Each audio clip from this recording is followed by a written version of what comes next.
Are you feeling spiritually lost, like you've tried everything, YouTube videos, online courses, even meditation apps, but still something is missing? Wondering, is this all there is? The world is loud and chaotic, and your soul is overwhelmed, craving inner peace, but you can't find your way back to yourself. This is exactly why I created the Kriya Yoga Masterclass and my proven soul coaching system to help people just like you. This isn't a video you watch and forget. It's a daily spiritual lifeline that brings you back to your soul. So if you're done feeling lost and you're ready to start transforming, then come join us. This is more than a course. This is your lifeline. Go to kriyayogamasterclass.com.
Welcome to our July 30th Vedagurudev's Kriya Yoga Q&A Satsang. Let me adjust the camera a little.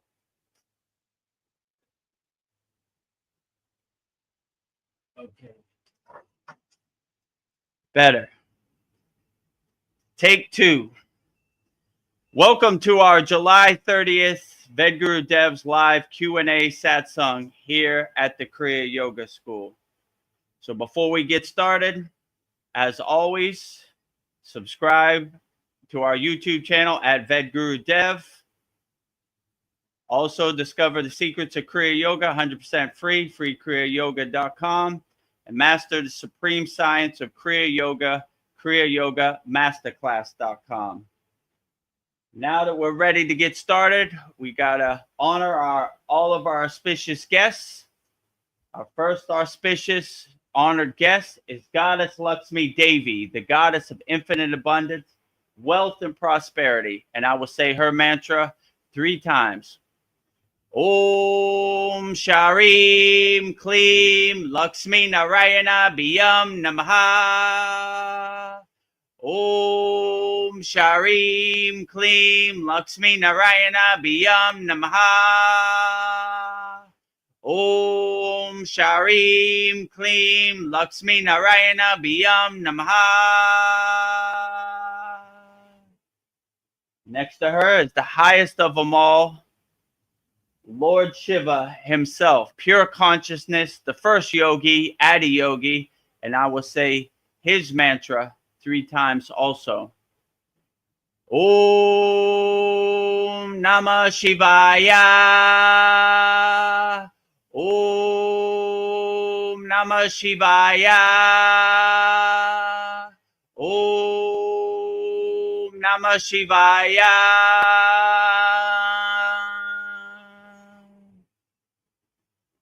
Next to Lord Shiva is the remover of all obstacles, Lord Ganesha, the Lord of success, and I will say his mantra 3 times.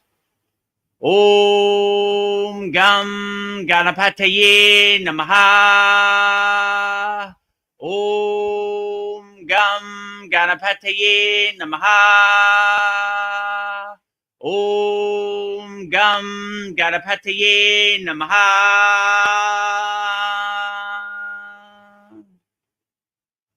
And in front, right next to me, the fountainhead of Kriya Yoga, the only Sadguru in the Kriya Yoga tradition, the deathless, immortal Himalayan yogi Babaji himself. And I will say his Mula mantra 3 times also. Om Kriya Babaji Namo. Om Kriya Babaji Namo. Om Kriya Babaji Namo.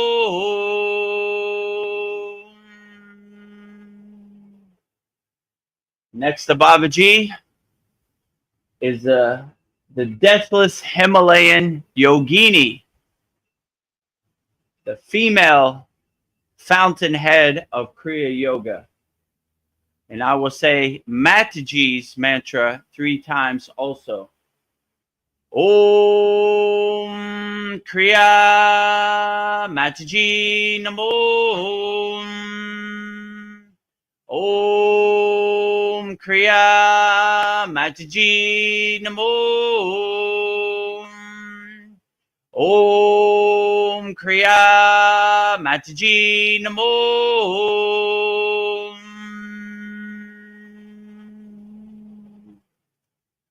So now that we welcomed all of our honored guests, our auspicious guests, now it's time to start our July 30th Vedgurudev's live Kriya Yoga Q&A Satsang.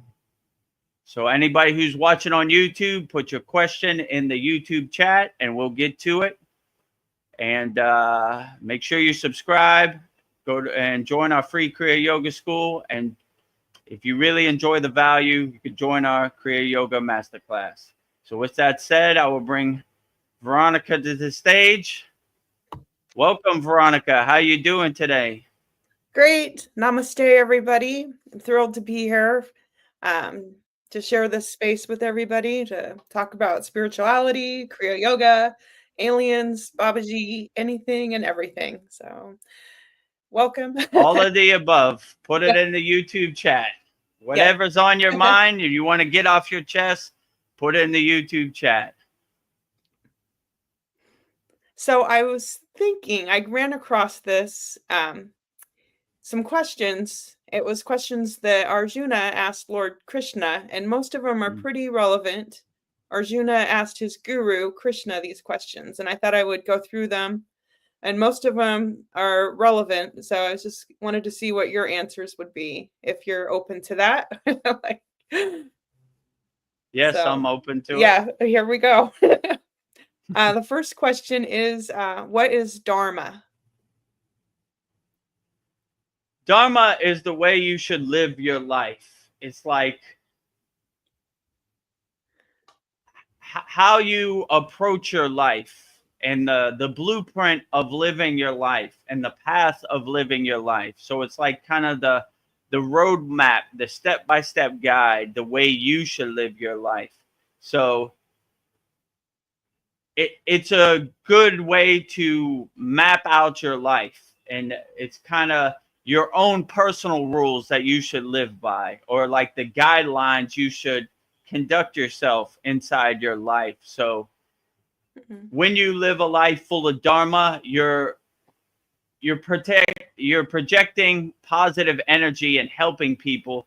So you live your life the right way, with like righteousness, and approaching life the best way you can.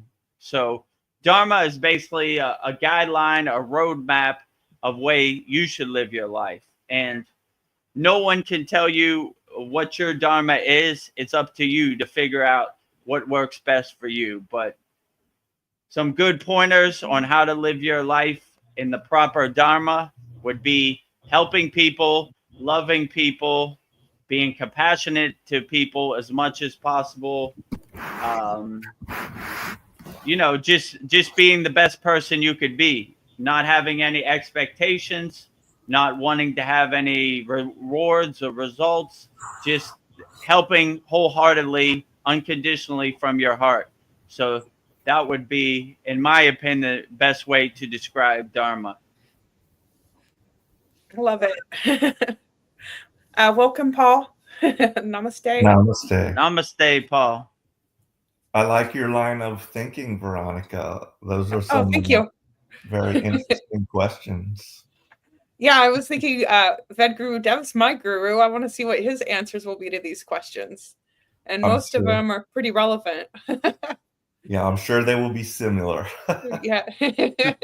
Oh yeah, so last during the soul talk, I just said hello, but I was kind of like having a lot of feelings, but because my boss did come and like we're moving the shop, and one, I was kind of exhausted, but he arrived. I'm in the process of transitioning, moving all my merchandise and fixtures from one location to the next, and it's almost done. Tomorrow's going to be my last day at the old shop, and then I'll be under salary now, so no more worries about no more scrambling, hustling like I used to have to do. It's just going to be, I'll do my best job, but if we don't make it, it's not on me anymore. That's good.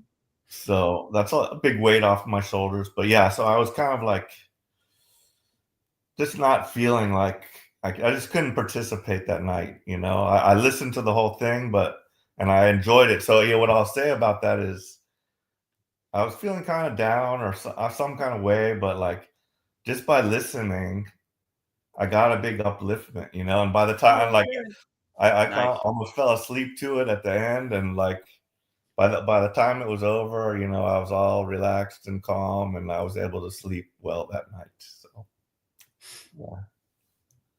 Outstanding. I'm glad our soul talks can be like a lullaby to get you to go to sleep. Yeah. And I think I was saying in the last soul talks that every day is not the best day, even for enlightened yogis. Things happen. You fall off the path. You get back up, dust yourself off. My guru used to say, peaks and mountains, Vedagurudev.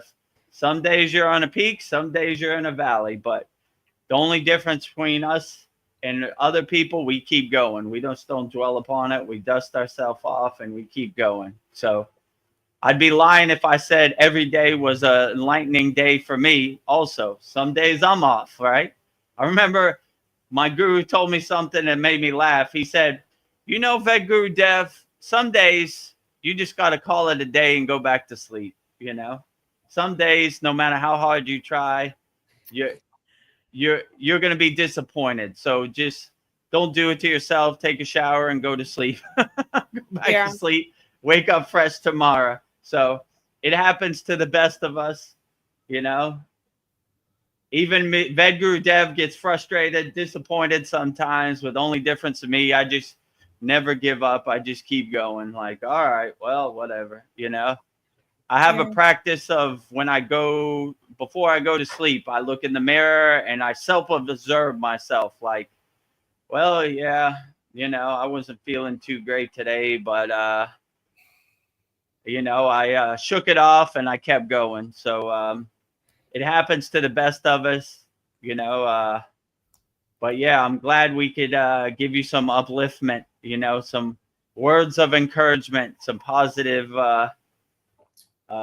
messages to help you on your journey, Paul, because I understand when the C word happened to me, my whole DJ career was up in smoke overnight. It disappeared, and like took me a couple weeks of decompression, because you start to identify with these things and you start to say like, if I don't have my job, what am I going to do? Or like, how am I going to transition? So these are all normal conversations, but you have a lot better tools than I had at the time, Paul. So I think you should be okay, But yeah, it is disappointing because it's like somebody you loved for a long time and they just went away. So it takes a little while to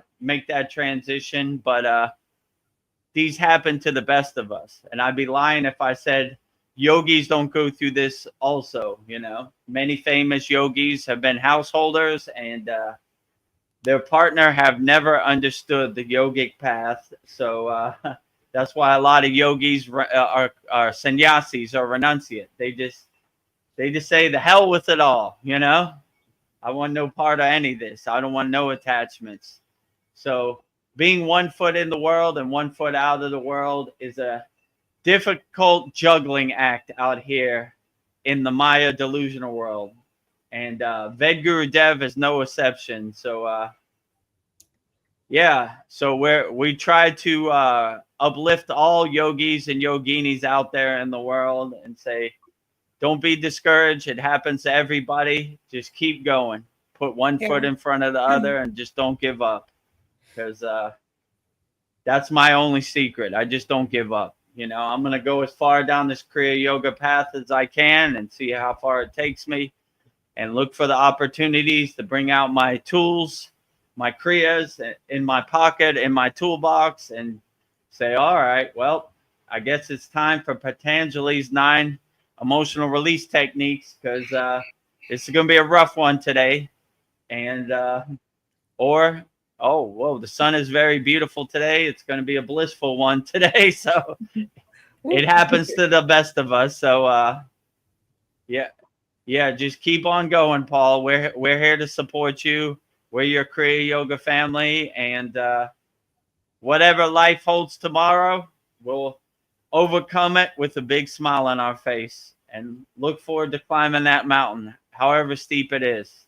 Some mountains are very steep. Some mountains are less steep, but it takes some practice to overcome. So we're here to support you and give you unconditional love as much as possible, no matter what you're going through.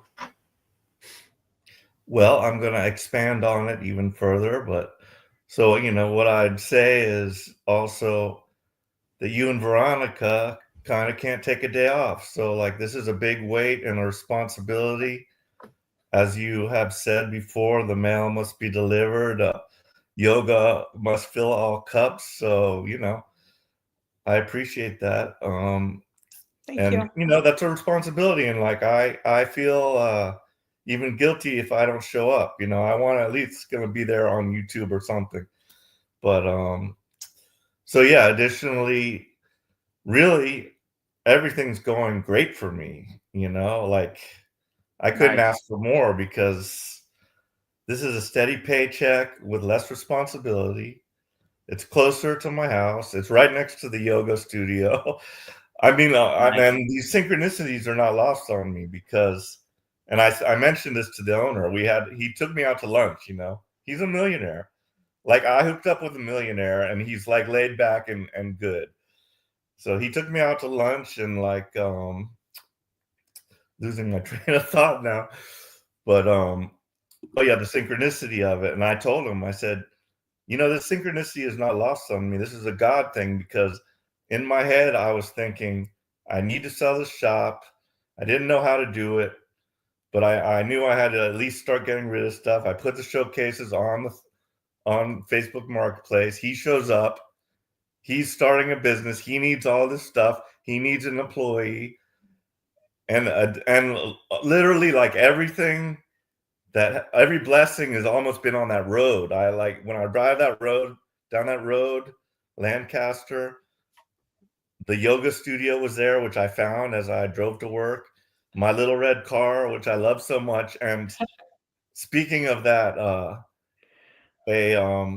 was having a tarot card reading, and a psychic told me, buy a sports car, and I scoffed at it. I was like, I've got a motorcycle. I'm not ever going to buy any sports car. I've got everything I need. But, you know, the motorcycle was dangerous. And I was like, but I love the freedom feeling. So this was like exactly. And, you know, the more luxuries, I can put the top up. I don't have to get wet. I can listen to the radio. I have my water, you know. So, you know, that was also like another synchronicity. But then, yeah, so the car was on that street.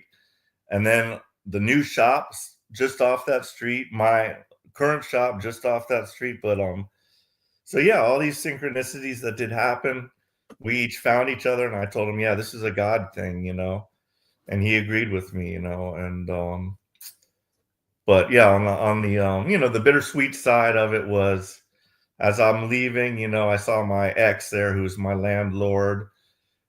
And, you know, I'm not really going to be able to, I'll never see her really, because it's awkward for me to go to parties. You know, my kids will attend, but like for me to go there, it would be all right by myself. But once my new wife gets here, that's not going to happen. So yeah, my ex saw it, and she wished me a happy life. And, you know, and I said, you know, I wish you a happy life also. Oh. But, you know, it was kind of sad and just touching. It's like the end of an era. But, and then also, I usually wake up with anxiety almost every morning, feeling like, even knowing everything's going great, like the rug's going to get pulled out from under me, because it's happened so many times before. So there's that feeling of anxiety that something's going to go wrong. This can't just keep going good, good, good. It's happened too many times. Bad, bad, you know, divorce, you know, betrayal, yeah, losing your job, any kind of bad, you know, fortune that's happened to me. But I know that's not true. So, but you know, nevertheless, I get anxiety, you know, miscellaneous anxiety. I have to calm myself with the yoga every morning and do Purnasudi and go to my yoga studio and everything like that. So, yeah.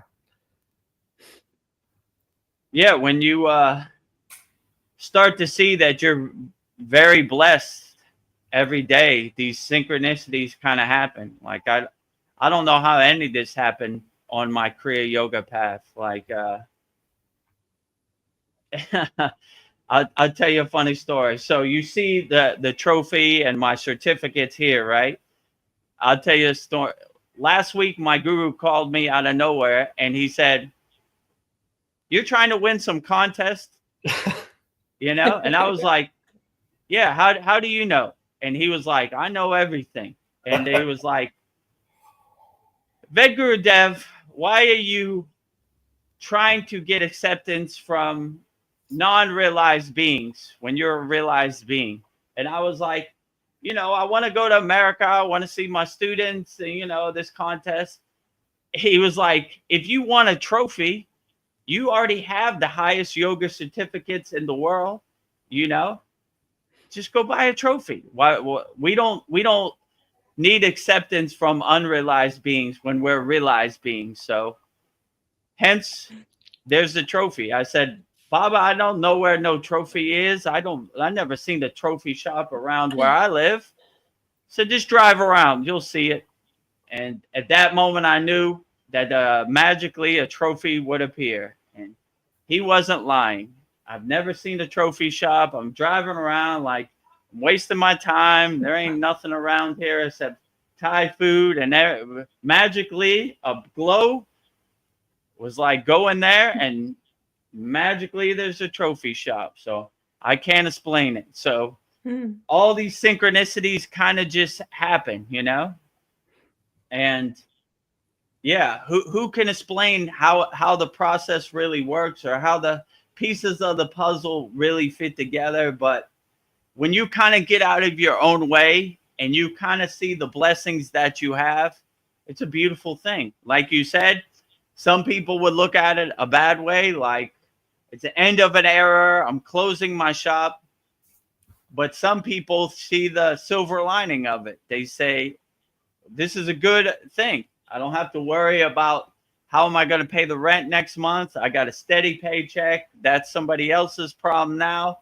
I just enjoy it for what it is. And the more you get up there in age, the more you start taking stuff left for granted. You start seeing everything as a blessing. Like, yeah, this is a true blessing. When the C word happened, I was kind of depressed. How am I going to pay my bills? How am I going to, you know, how am I going to get through this rough time, right? You know, but then I looked at it and I saw the silver lining. Like, I've been waiting for the opportunity to really dive deep into my sadhana and I don't have to stop my sadhana and go to work.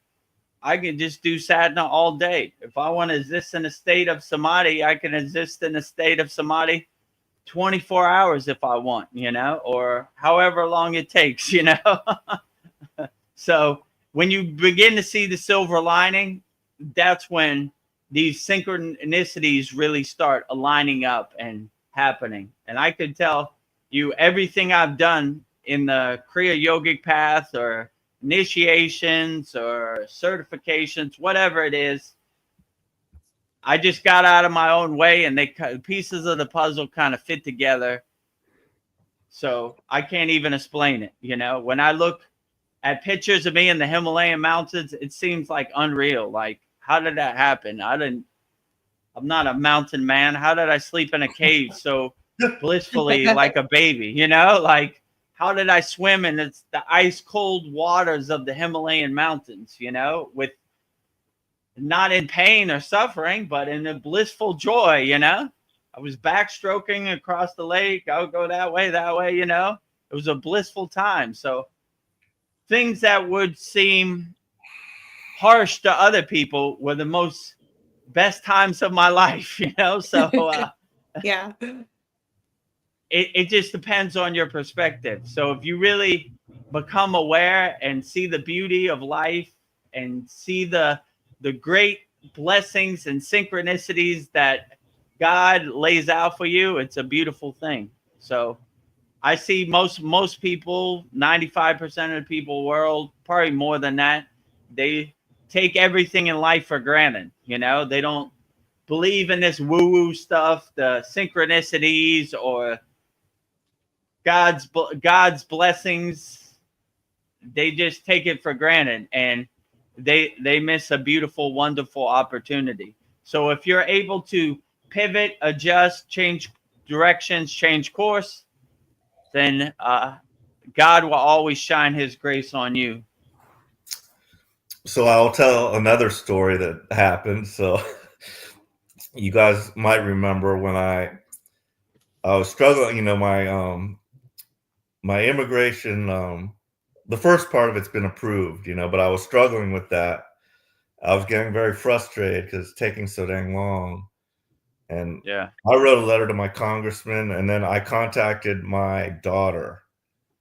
And I felt I should not be doing this, asking her for help or anything. But for some reason that night, I was thinking of any way I could just get myself approved or, whatever I had to do. But so, and I told you, I don't know if I think that was a good idea, but man, a few days later, or maybe the next day, or right away, she sent me a text back. It was scathing. It was a few paragraphs long. She made me out to be a real monster because our situation is that when she was about 2 or 3 years old, we were divorced, and her mom took her away from me out of the country not out of the country, but I'm in Texas. They went to North Carolina, and I'm in the Navy. I could barely afford anything, so I could really not go to see her. But in this letter, she indicated to me how she felt traumatized, I had abandoned her, that anytime I try to contact her, it's just I'm asking her for some kind of help. And additionally, I work for the government. I should know that's a conflict of interest. They're never going to if she got caught helping, she'd get fired, blah, blah, blah.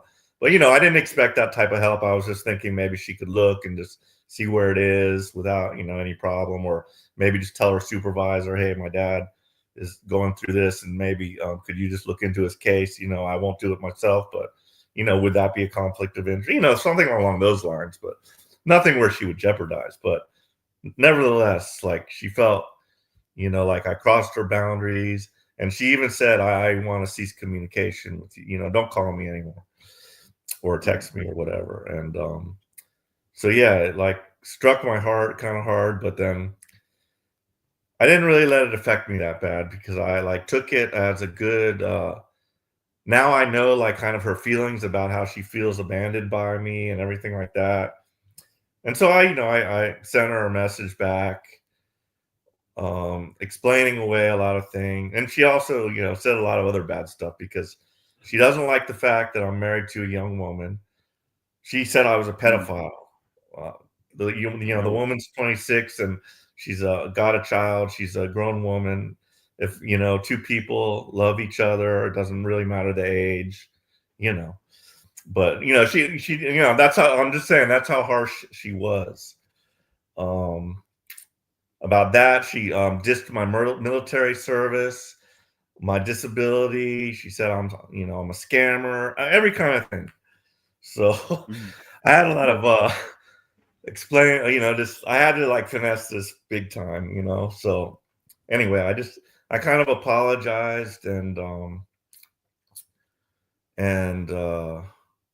explained myself in certain ways and just said, can we, I'm sorry, can we just still communicate? And she said, okay, if you don't cross my boundaries, we can still communicate. And I said, okay, deal. But that was it for like a week or two. But, I could tell, she's still mad at me and there's still more mending I need to do. So,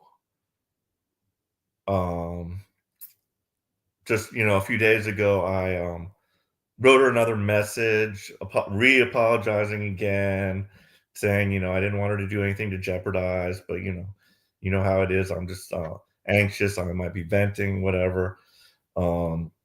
And I told her I was going to write her a letter about my life story, all the trauma I went through, what I learned from it. And she was really delighted with that, and said, yeah, that'll be great. We'll get a better chance to know each other. And so that's how I take that, that was like, it wasn't pleasant, but like, I can like get the good out of it, if you know what I mean. And like, things are back like they should be, and there will be no more, problems like that anymore. But, so yeah, that's what happened. Yeah. Well, sorry you had to go through that, Paul. Yeah. I know it's difficult out there. And yeah, just give your daughter a chance to vent, get it off her chest, and whatever it is, like no need to carry this rock no more. Let's start off fresh. Let's let bygones be bygones and wipe the slate clean and put up your Cavachum shield, because those, especially from your child, those words are like knives stabbing you in the heart. So you got to have your shield up and not affected, not affected, not affected. Yeah. I have a 15-year-old daughter, so I know, right? They try to hit you below the belt, but yeah, let her get it off her chest. She's probably been carrying this rock for a long time, and all right, well, let's start fresh, So yeah, that'd probably be my best advice. Yeah, I mean, it's all good now. So like, yeah, like our relationship is back, and I am gonna write the letter, and she'll understand me a lot better once I do. I mean, she already knows a lot of that stuff, but I will also, this letter will also be for my other kids so that they kind of know what I went through, what I overcame.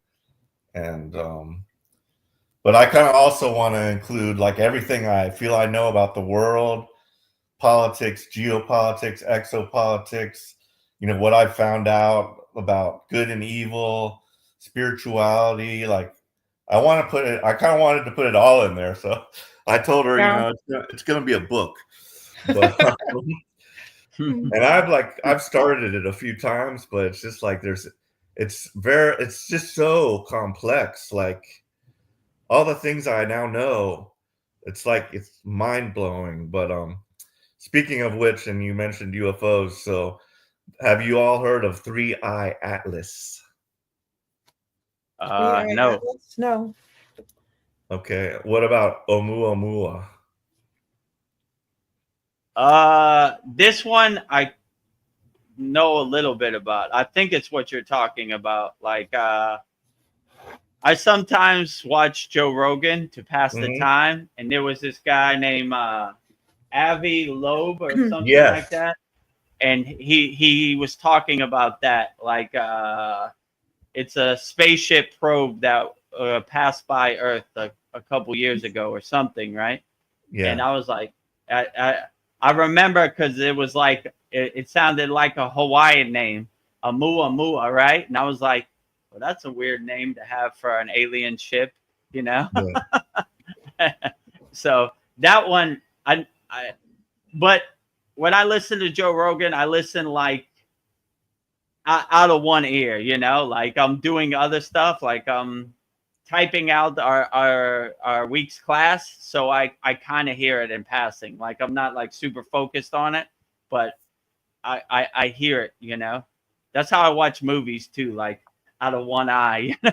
Like I'm not super invested. It's just kind of pictures passing in the sky and on the screen, you know. So yeah, that one, I don't know too much about it. I just kind of recognized the name when you said it. I was like, oh, that's that Hawaiian spaceship that passed by Earth.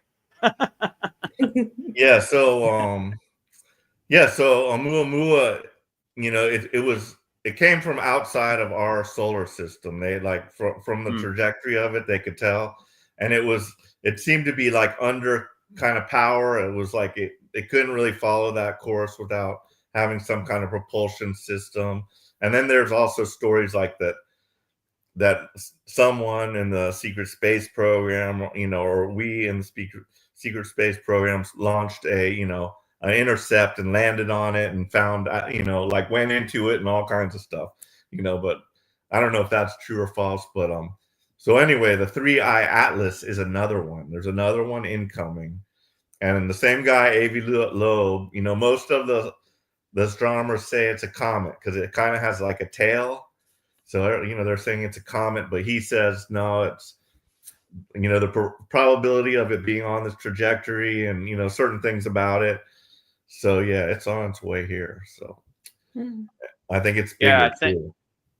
I think I saw him talking about that one yesterday. Yeah. When I listened So to it. it's called So 3-eye atlas. they said it's 7 miles long. So it's bigger than Mount Everest, this one. So this one is 7 times bigger than the other one, the Muamua one. And it's supposed to be here 2027. He said the same thing. They think it's a probe trying to look into see what's happening in America or the world or whatever. So yeah, so this guy said the same thing about it. This what's his name? Avi Loeb, right? He's a professor at Harvard.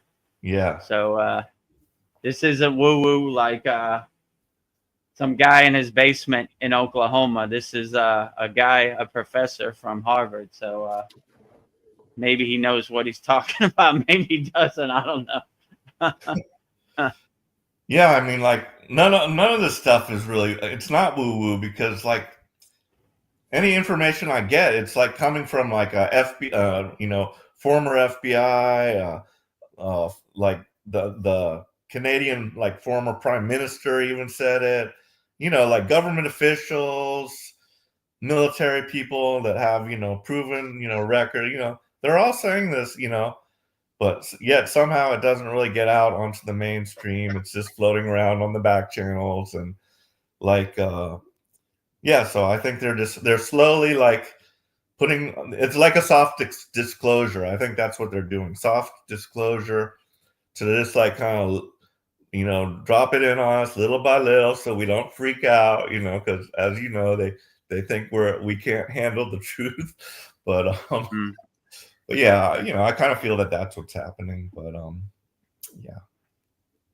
Yeah, they think we're gonna jump out the window if you tell us about aliens. So some people probably will, but some people won't. So you know, let us make our own decision, right?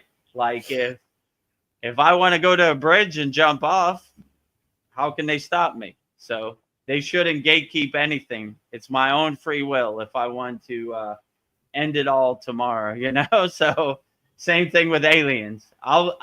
I'll use my own discrimination and discernment whether I jump out the window or not. That's not your place, right? You're not my slave master. You're not, you know, you don't control anything over here. I'm the king of my castle.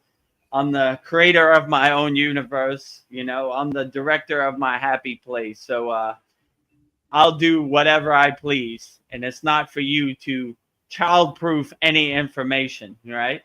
So Lucy with the football, let's kick it today, you know, not tomorrow. So let me make my own decisions, right? You know, you're not, I'm not your slave where you could tell me what I should think or what I should do or how I should conduct myself in my life. If I want to jump out the window, that's my decision, not your decision. So and they work for us. So anyway, I'm your boss. The American taxpayer is your boss. So if I want information, you should give it to me because you are my employee and you work for me, right? So they don't want you to come to that awareness, but you work for me, right? You're a civil servant. You work for me. I want to know about aliens. You tell me about aliens. You are my employee. You work for me, right? So hopefully people start to wake up and see the Wizard of Oz behind the curtain, because I don't want the Wizard of Oz no more. No more gatekeeping. Let's have it right now. I'm tired of seeing this cartoon where Lucy pulls the football away from Charlie Brown. Nothing to see over here. No, lot to see over here. Give it to me right now, you know? But yeah, what can you do? Another day at the office, right? Yeah. Lucy's still pulling the football. I'm with you there. Give it to me now. Give it to me today. Well, I was tested today. I don't know. Some days I think I've got it all together, but just before I get on here, I pick up my husband from work, and we got into a huge argument driving home, and I ran a stoplight, and a cop pulled me over, and he's like, "Do you know why I pulled you over?" I'm like, "Yeah, I ran a stoplight. Oh, we were fighting. I'm sorry." He's like, "Well, I'm not going to give you a ticket, but this is a residential area. Just be careful." And he was really nice, but it's funny how, like, the people closest to you, they really know how to dig at you. Like, he just knows how to say just the right things. Like, he said, "You're a smart person. I don't understand why you're doing this." And it's like, I'm doing all this inner work on myself, but it's just like, this is like one little, it's just like, it's just words, but he just knows how to just like hit me. So, but now I'm here and I'm happy, but it's just like, I have this thought, like, everything's happening for my greater good. It's all going to work out. But it's, yeah, some days are challenging because it's like the people closest to you really know how to hurt you. So yeah, like, yeah, every day's a challenge. For sure. I have a 15-year-old daughter. She's going to be 16 in September. They know how to push your buttons for sure. Like, get under your skin and dance around. Like Paul was just saying, they're hitting below the belt. You know what I'm saying? Like, you know, like, yeah, your daughter calling her father a pedophile is not pleasant at all, right? No. It takes all the inner work and all the Kavacham Shield mantra to bite your tongue, you know? You're like, breathe, you know? Yeah. And same with me. When I have a teenage daughter, they just know how to push your buttons. And yeah, the people who are closest to you hurt you the most. So like, but you have to see, like, they want you to happen their way. And no, they don't want to happen your way. They want you to play by their rules, and they want you to be under their control. But if you could see that, then and they feel like they're losing control, you know, like my partner, when I went to the Himalayan mountains, they felt out of control, which they kind of were. Like they had no control. My partner tells me all the time that I want you to go back to the person you were before Kriya Yoga. So it's a reminder that they can't control you no more, or they have no more control over you when you get on the spiritual path. They would rather you regurgitate, let me tell you a story about God, and this is the right God, and you know, all this. Why are you praying to false idols, and you know, all these lower frequency mindset, you know. So yeah, when you start to take control, they feel like their power is being taken away, right? Uh-oh. Wait a minute. Vedagurudev is now on the Kriya Yoga path.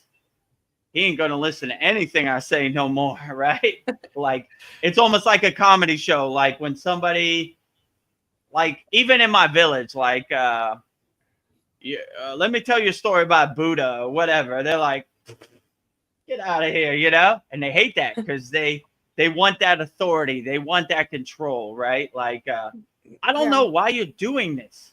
You're so smart. Why are you doing this? Yeah, I don't know why you're doing this. It's my life. I have my own free will.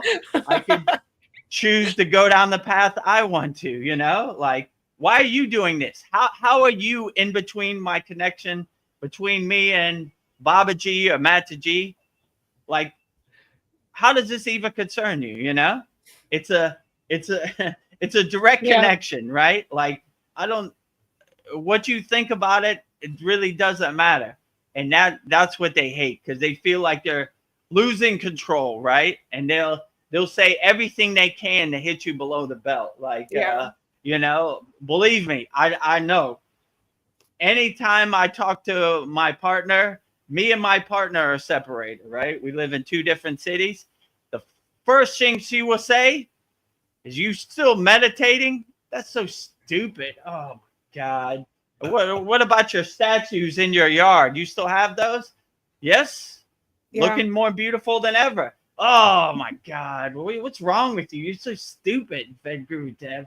You know, what's wrong with you? You know, like, don't you know Buddha is the true God, or whatever stupid thing they would say. Like, I don't take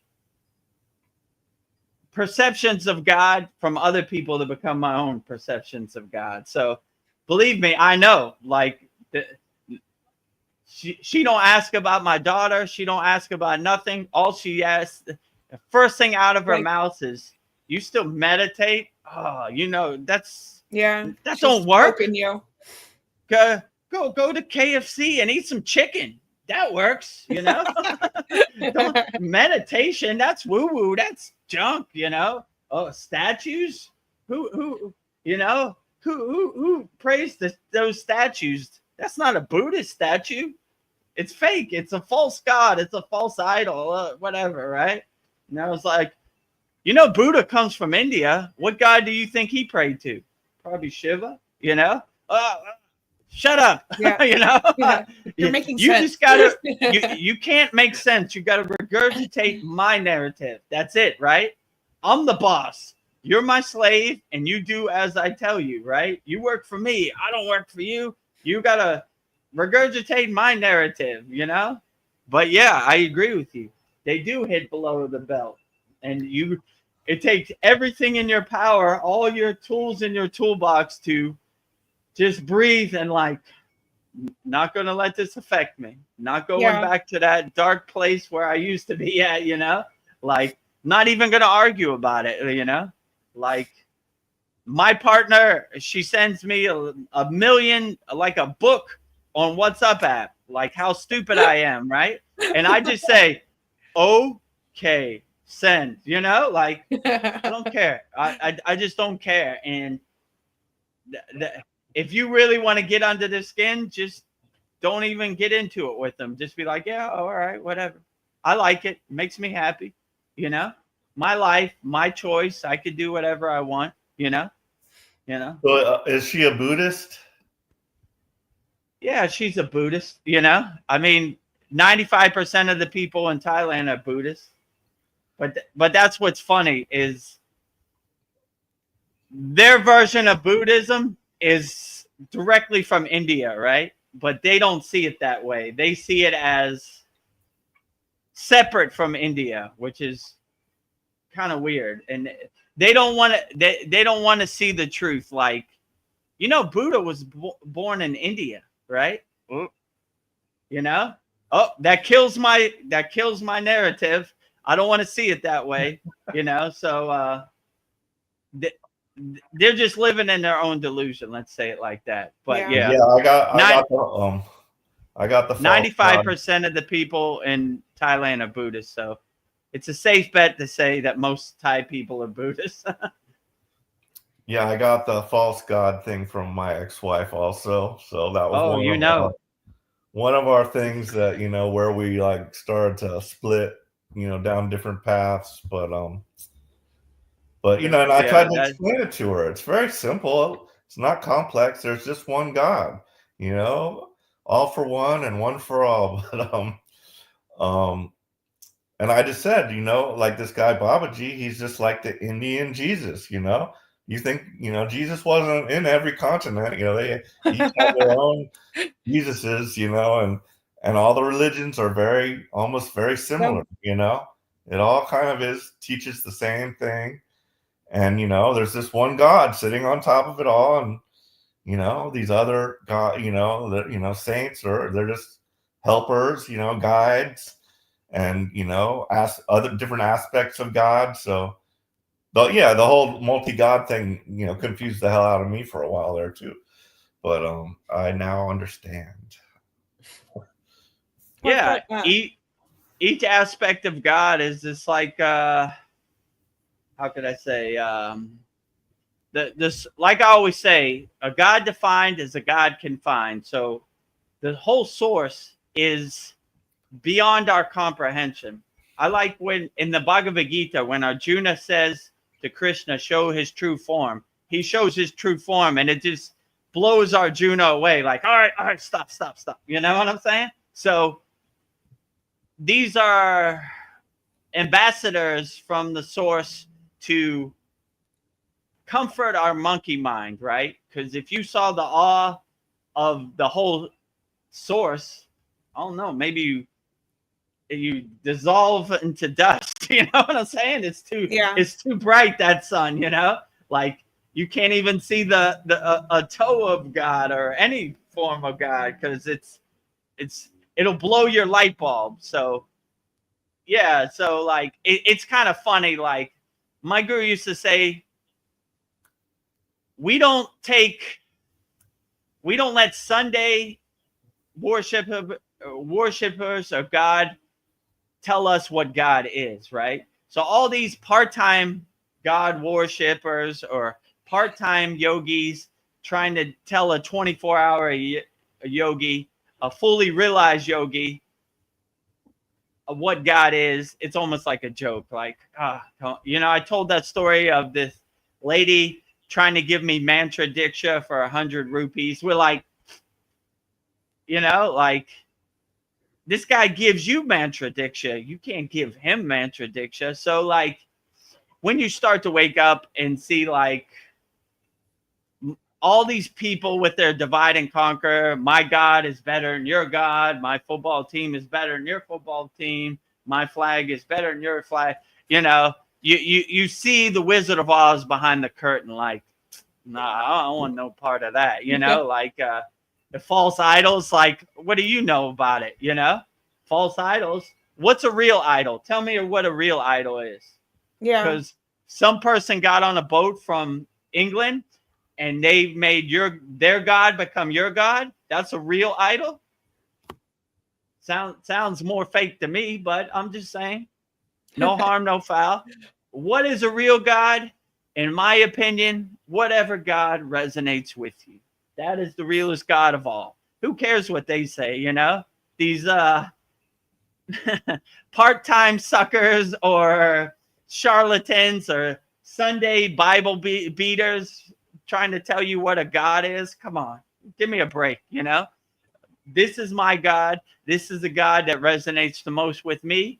And he's the one that uplifts me. If you don't care, you don't agree, I don't care. It's not for you to understand anyway, you know? Yeah. So if you think it's a false idol, good. I want you to think it's a false idol because it's not meant for you to understand anyway. And if a NPC or a lower frequency being understood my God, I'd be disappointed. I'm glad you don't understand because it just shows how low frequency and NPC you are, you know? So I definitely don't want you to understand my God. So it's almost like a confirmation when they say your God, oh, you pray to false idols. You know, I would expect nothing less from a lower frequency being. And that's the way I look at, you know, people who are close to you too. Like, oh, you're so smart. I don't know why you do this, right? And yeah, that's exactly what a lower frequency being would say. That's how they hit you below the belt. That's their thing. And they, you know, like I kind of see it like lower frequency emotions and beings and ego or whatever can't come through the front door in my house, right? So they always sneak in through the back door and they always come in disguise, right? Through your daughter, like, wait a minute, Vedagurudev, you know, oh, I can't go to Bangkok with you. You got all these statues in your car. I'm embarrassed by it. Embarrassed? You should rejoice in the glory of God. So they always try to come through the back door through in any situation. And in my case, it usually comes from people you have emotional connection with, you know? So, oh, here it comes. They're coming through the back door, trying to jump through the window, that ego, but I see you. I see you out there. You trying to come through the back door. I got something for you, funny guy, you know? So, but you just gotta have your shield extra tough up in these cases because people do like the ego comes through the back door, you know? Yeah. He's not going to come with horns on his head and a pitchfork and a pointed tail and all red. He's a sneaky fellow, right? One of the funniest things I heard about the devil or the ego, whatever you want to call it, was that the biggest trick he played on the world, or he or she, was that he never existed, that he's invisible. Like, you know, so when you see the Wizard of Oz and you see the 3D chest of the ego, you're like, oh yeah, you're not over there. I see you. I like when Krishna says in the Bhagavad Gita, your ego is always hiding behind that tree over there. Like, I could see you. No, I'm not here. I'm invisible. You can't see me. No, I do see you. Right? No, you're crazy. Your mind's playing tricks on you. No, nobody's here. You know, I'd see you. You know, so that's the way I kind of look at it. And anytime these things come, like my daughter or my partner or whoever tries to hit me below the belt, I say, here it comes. That ego's coming. Woo, Kavachum shield up, you know what I'm saying? Kavachum shield activate, you know? Activate. Like, punch in the door, you know? Let me in. No. Who's there? No, nobody can come in. So, yeah, but they do try to frustrate you, hit you below the belt, you know? You just can't get emotionally attached because that's when the snowball starts to roll, right? Like you said, right? I'm so frustrated. I ran the stop sign. Woo! Oh, yeah.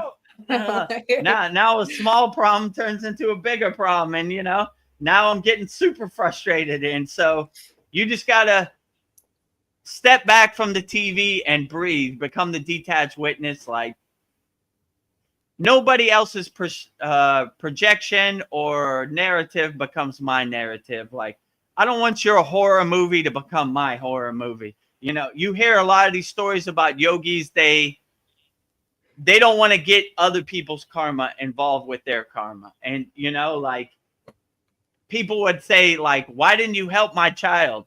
That's their karma. They have to go through, I don't want to stand in the way, or I don't want to interfere. I don't want their karma to become my karma. So same thing, right? I don't want your trash or your negative emotions to become my negative emotions. But it takes some inner mastery because, like you said, they know how to push your buttons. They know how to get under your skin and dance around. And it's super frustrating, but look at it as a good opportunity to use these tools. And if you really want to frustrate them, just don't care. I don't care. I know who I am, and whatever you say about me doesn't affect me because I know who I am. When I used to DJ, people used to say, "Oh, you're a bad DJ." I didn't believe them. I know I was a good DJ. I don't have all these awards or flow all around the world because I'm a bad DJ. Whatever you think doesn't affect me. I don't care. If you don't like it, go somewhere else. I'm not going to change who I am for you because it makes you feel uncomfortable. Yeah. This is who I am. Either love me or leave me alone. If you're going to add to it and support me, let's roll. If you're not, go do something else. Go watch TV. I don't care. Yeah. So what I'd like to say about the God thing, and this is very interesting because when I was in AA, one of the 12 steps, is you have to believe in God. But so this is how they handle it because they know that there's so many different types. That you got atheists, agnostic, you got all the different Christians, Catholics, Muslim. So they tell you, even if you're an atheist, this is what they say to atheists: you have to have the God can be a God of your own understanding. So your God can be the group, all the people that come there, which is a very valid thing because we're all part of God. So if you don't have like a God that you have in your head and that you imagine, or whoever it is, you just come up with a God of your understanding. But it's vital in that program that you accept that there is a God, but it can be a God of your own understanding. They don't like to tell you who your God is, and so I really like that about the program. So yeah. In yoga, they have what's called Nirgun and Sagun, which is formless or form God. Some people prefer to pray to a picture of Babaji or Mataji or a statue. Some people pray to the universe, pray to the sun or the divine light.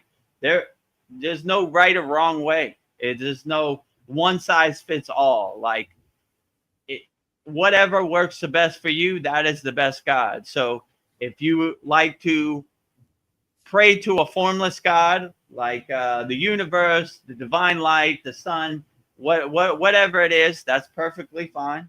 That's God too. If you like a more form picture, like a picture, you like a better visualization, then that's fine too. So it's no one size fits all. That's why when anybody comes to me and is like, let me tell you a story about God, I'm like, no, I'm good. Like tell yourself a story about God. And like what my guru says, we don't talk about Kriya Yoga, we do Kriya Yoga. These are good stories for around the campfire, but they're not going to do the inner work for you.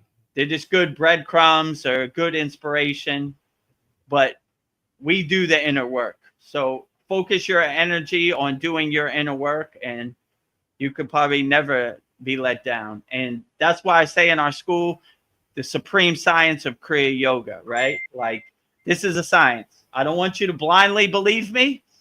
Test it, observe it, experience it so you know it, right? I don't want to tell you a story about God. These are the techniques. Whatever God you pray to is perfectly fine. We welcome all people. We're like Lake Shrine SRF in Malibu, California. We have a shrine. If you're Muslim, you can practice Kriya Yoga. If you're Christian, you can practice Kriya Yoga. If you're Buddhist, you can practice Kriya Yoga. If you're Hindu, you can definitely practice Kriya Yoga.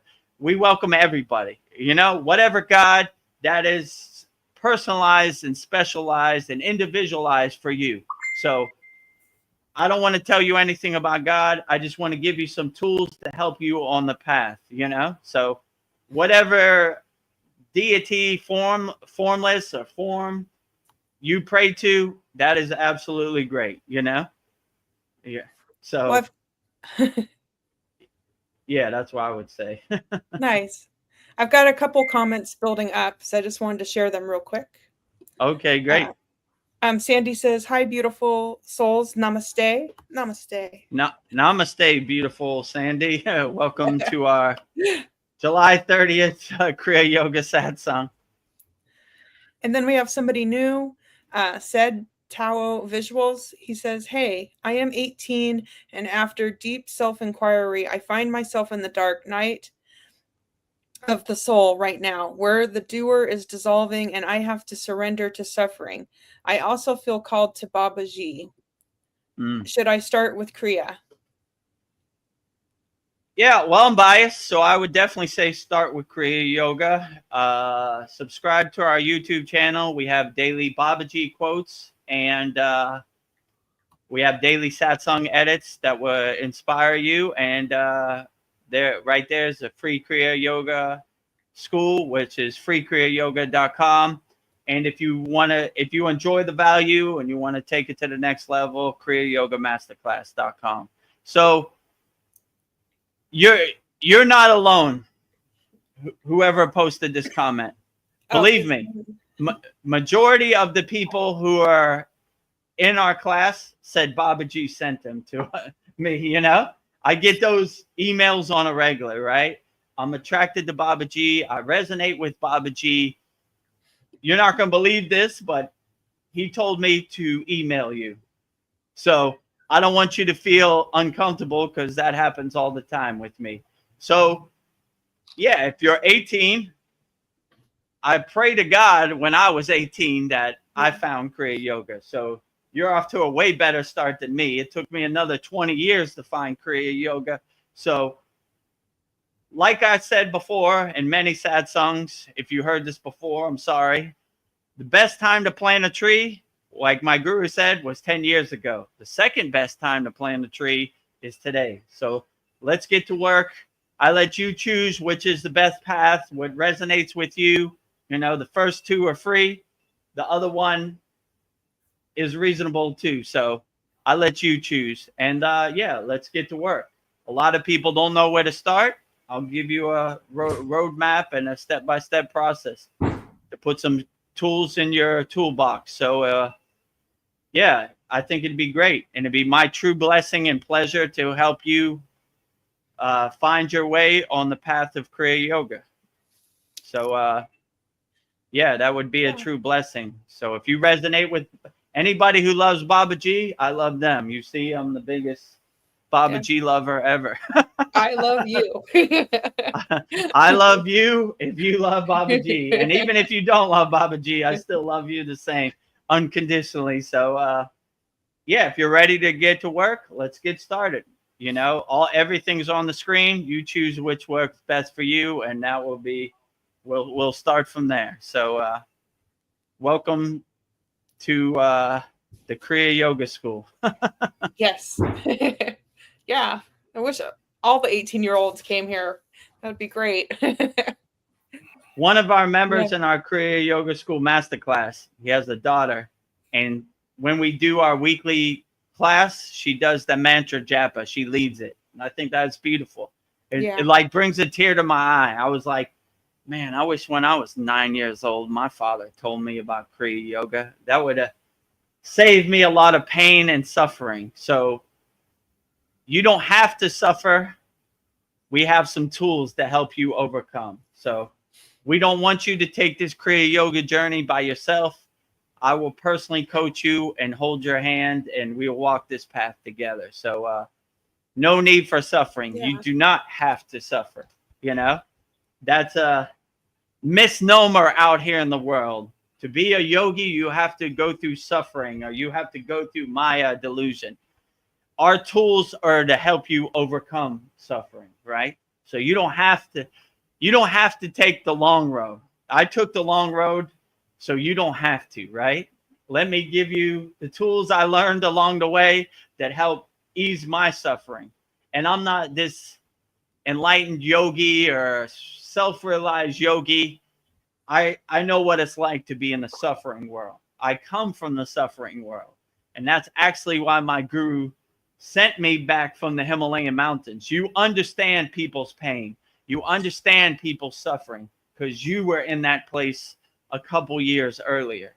So I'm not just this woo-woo yogi talking hypothetically. I've actually lived this. I've actually gone through the suffering.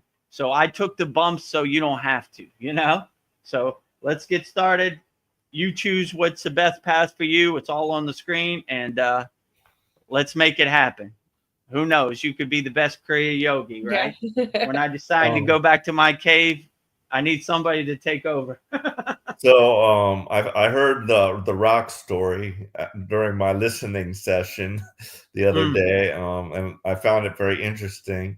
And I wanted like a little better description of the rocks. Was it like the Om symbol was like painted on, or was it like engraved in like a hieroglyph? You know, how was that? It wasn't put by a person. It was engraved by erosion of the river or the wind. I can't even explain it. Like, it still blows me away talking about it. So I don't know how my guru has these insights, and he just like stopped the car and he's like, look at these rocks. What are different about these rocks? And he was right. It was like a Om symbol. It wasn't like, it was like you could tell it was an Om symbol, but it wasn't like in great detail. You could just see it was like a embedded kind of shadow on it, right? Like no physical person did it. Nature did it, which was kind of weird. And I was like, he was like, what do you see? And I was like, I see the Om symbol. How is that possible, Baba? He was like, I can't even tell you how it's possible, but it is. So be it. And there it is, you know? So I was like, you know, you see a lot of these unexplainable things in the Himalayan mountains that I still can't explain, like how it happened or why it happened. You know, I just enjoy it, you know, like from a distance, you know. Like I was telling Veronica, she asked, why didn't I take the stone? For some reason, I just didn't have the energy to take it, right? Like, that's where it stays, you know? Yeah. I wish I would have took it and I could have showed it to you now, but certain things have to stay where they're at. And that was one of those things, you know? I do have other stuff like rocks from the Himalayan mountains and water from Satupan Lake in a jar, but this one, I didn't get the energy that I should take it. I was like, it should be where it's at. I mean, there's many stories in the yogic tradition of people moving statues or pictures, taking them to a different place, and the picture would tell them, take me back to my place, you know? So there's some things you have to leave where they're at, right? So this was one of those things. I don't know why, you know? I asked myself when Veronica said that, why didn't I take that? But the best answer I could say, like, I just had the intuition that it was meant to be enjoyed. It wasn't meant to be taken, you know, like a flower. I shouldn't pick this flower. I should just enjoy it for what it is. I heard you saying that, and that did totally like make sense to me. If your guru saw you trying to get one of those stones, he would have said, no, put that back. Drop it. Yeah, drop it, right? All right. Drop it, right? We don't need no bad energy or bad karma, or we don't need to be, I don't know, 100 miles down the road and you get the darshan or the intuition, or I get the darshan and intuition, take that rock back, right? And then we got to make a U-turn and turn back. Let's just save ourselves a headache. Leave it. Leave it there. And, but yeah, that was interesting for sure. Now that I think about it. The other thing I did here is that you can bless our mala beads, and I do want you to put some Shakti on my beads. Oh, nice. Okay, great. yeah, this week's class we'll do it. Yeah, so Right. all of our students bring all their mala beads, and I will consecrate it, and I will transmute energy live on this week's class. Nice. So that's a benefit of joining our Kriya Yoga Yeah. Masterclass. You just tell me what mantra resonates best with you, and I will send that energy and transmute it through the internet. So we'll have a mala bead consecration ceremony this week in our class. Yeah. Nice. Yeah, because Mariana asked that, and I think it was the Soul Talks, and she was like, She wanted to mail it to you. yeah, she wanted to mail it to me, or she wanted me to mail it to her. I was like, the Thai mail system is not good.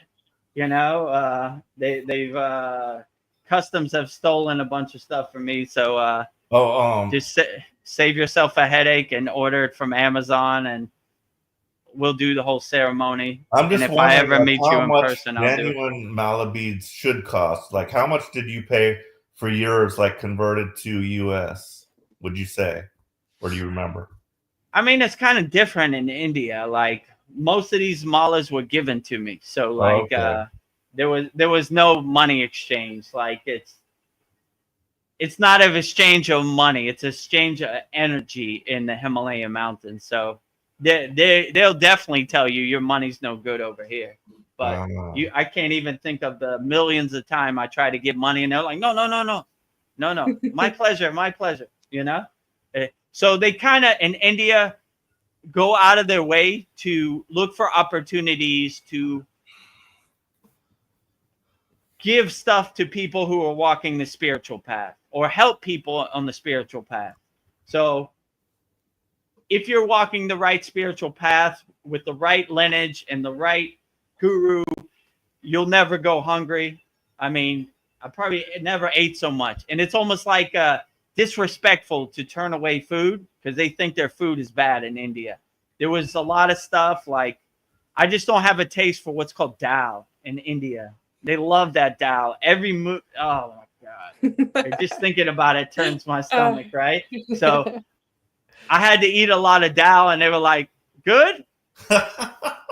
Yum. You know, so you never really go hungry. You never go Raksha beadless. You know, they see you don't have Raksha beads. I mean, most of these, when you see a Gori and they have all these Raksha beads, it's from donations or other Agoris have given them their guru. So like, that's kind of how they all get that. So like, none of these Raksha beads were purchased, you know? and they weren't turned away too. Like my guru gives me this Raksha beads, I say perfectly fine. You know, outstanding. It has great energy. So yeah. So I mean, like I said before, it doesn't really. I mean, if you could get real Raksha beads, that's perfectly fine. If it's hard to find in the US or on Amazon, whatever, then that's perfectly fine too. It more carries your energy, right? Or helps protect you from other people's negative energy. So if you have a pure soul and you're transmuting the right energy, then your Raksha beads, whether they're fake or real, they're always real with your energy. So that's what I would definitely say. So it matters less if they're real or not. It just matters if you have the pure energy that is captured in the Raksha beads. I would definitely say so. Yeah. So I don't like fake stuff though. You know, it's like even my on my altar, I have my little I think it's Tara, you know, little goddess, you know, praying like that, and it's like plasticky, you know, and I'm like, but you know, I'm using it anyway. So like, yeah, I overcame that obsession. But I'm like, I wish it was like made out of stone or wood. You know, that would be great with me. But it's just like, and like on one of my my malas, there's like a little Buddha hanging at the end. And I'm like, what is this material? Is this plastic? You know, I'm like, I don't want plastic, I'm like, but I had to overcome that too. So there's just like little things that kind of just irk me, and Yeah. have to, Well, I would say if we ever make our pilgrimage, our yatra to the Himalayan mountains, you will never have that problem. No. They'll go out of their way. They kind of, one of the things I think is beautiful about Thailand, every morning at 6 a.m., right when the sun come up, the Buddhist monks walk barefoot, and they have like a bowl, and they come to you as a blessing, right? Like, so people have like, they set up like little tables on the side of the road. They actually have like a guy, like how would I say this? Like a disciple who wheels they have like a cart that they put all this stuff in, right? So he's the helper, the wheeler, right? So they come, they give you blessings, and it's a beautiful thing. They walk barefoot on hot concrete, I guess that's why they come out early in the morning. So people line up, and I think it's a beautiful blessing and thing. And it reminds me of India. That India is similar, right? Like, here comes the saints, here comes the sages.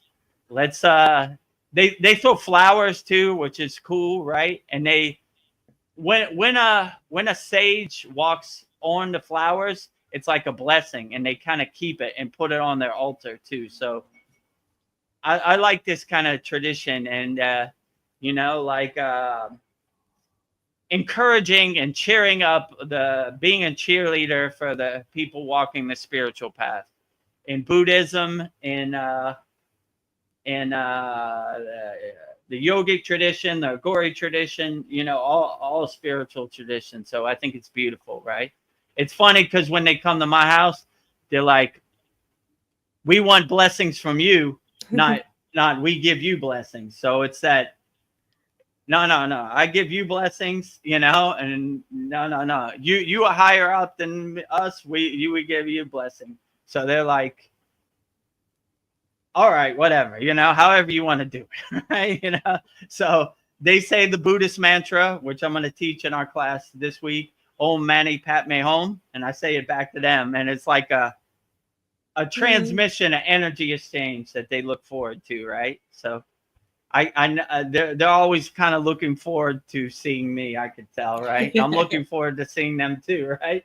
Like, this guy gave me a breath of fresh air today, and I enjoy it. So yeah, I appreciate that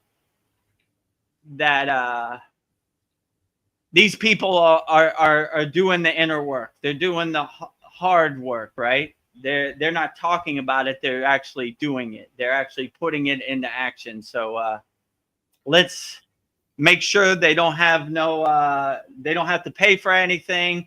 They never go hungry. If they need Raksha beads, I'll go right to the store right now and buy it and give it to them.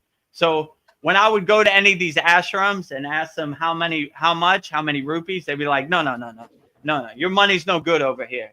And if there was something I wanted to pay for, like a water at a store, other Indians would see it and they would pay for it. And they'd be like, no, your money's no good over here. Keep up the good work. Something like that. So I always appreciated that. So I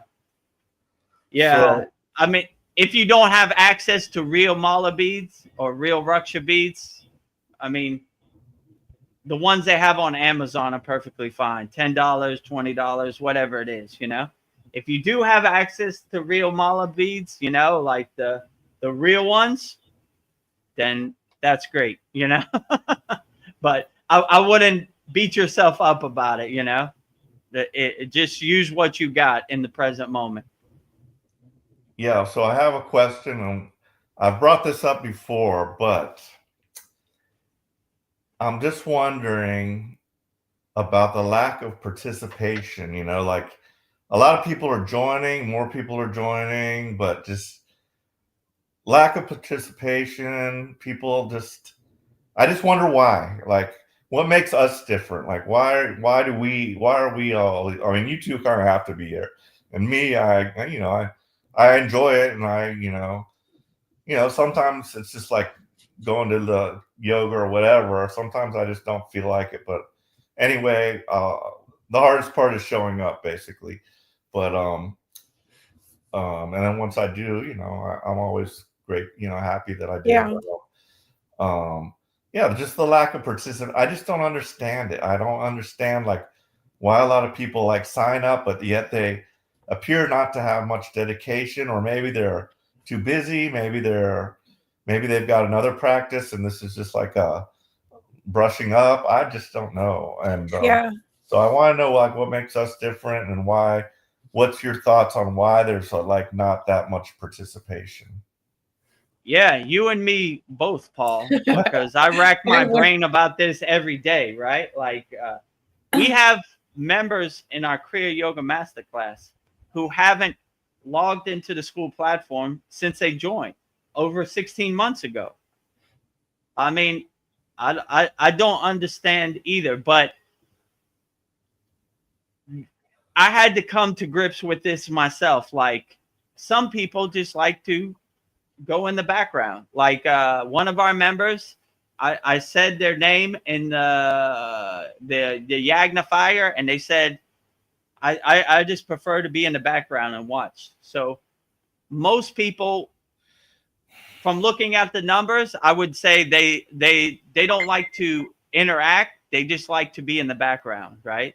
Or maybe people have to work when we do our Saturday class, and they just watch it later. I would say, because I could see the numbers in the background, they look at the video later. I would say 80% of the people watch the video later, like, or the class or the satsang or whatever, right? So yeah, I don't know. It's a good question. I would love for, I mean, on our free Kriya Yoga School, we're almost at 500 members, which is a blessing. What's a cool feature on our free Kriya Yoga School, they have a tab called Map, and you could see where all these people are from. And we have people from all over Africa. We have a lot of people from India, which is the Indian seal of approval. We approve Vedagurudev because they don't approve anybody, right? It's their national treasure, yoga, right? So for them to support somebody who's not Indian born is like almost like ridiculous, right? They don't accept it. So I'm glad they accept our free Kriya Yoga School. Yeah, you could see, like, if you click on the map tab, it shows like pin marks from where everybody's from, which is very cool. So yeah, I wish a lot more people would interact and engage. But one of my friends who has the biggest school in school, right? Like hundreds of thousands of members, right? In his free school. And he says the same thing. Very few, interact or enjoy, and, maybe 1% at the most. So I think we have way more interaction than 1%. So I guess we're doing better, but yeah, I don't know, there's people who, like Kyle, interacts every day, right? He has like 50 posts per day. It's hard for even me to keep up. Like, so, and then there's people that just like to watch in the background. They watch the videos, but they don't really comment. They don't really interact. I wish it was different, but that's what it is. I think this is part of the programming that we've all been through, and that where we're turning to devices and social media, and we've like forgotten how to like face-to-face interact to some sense. Yeah, you've got a screen between you. Yeah, so I think a lot of people are just shy to show their faces, and it's just, I think this is all part of this big technology thing, and the way they try to separate us, and all the crap that they're doing to disrupt, break up families and promote, all this LGBT thing, and the whole thing. It's a big, giant psychological war against us. So I think that has something to do with it.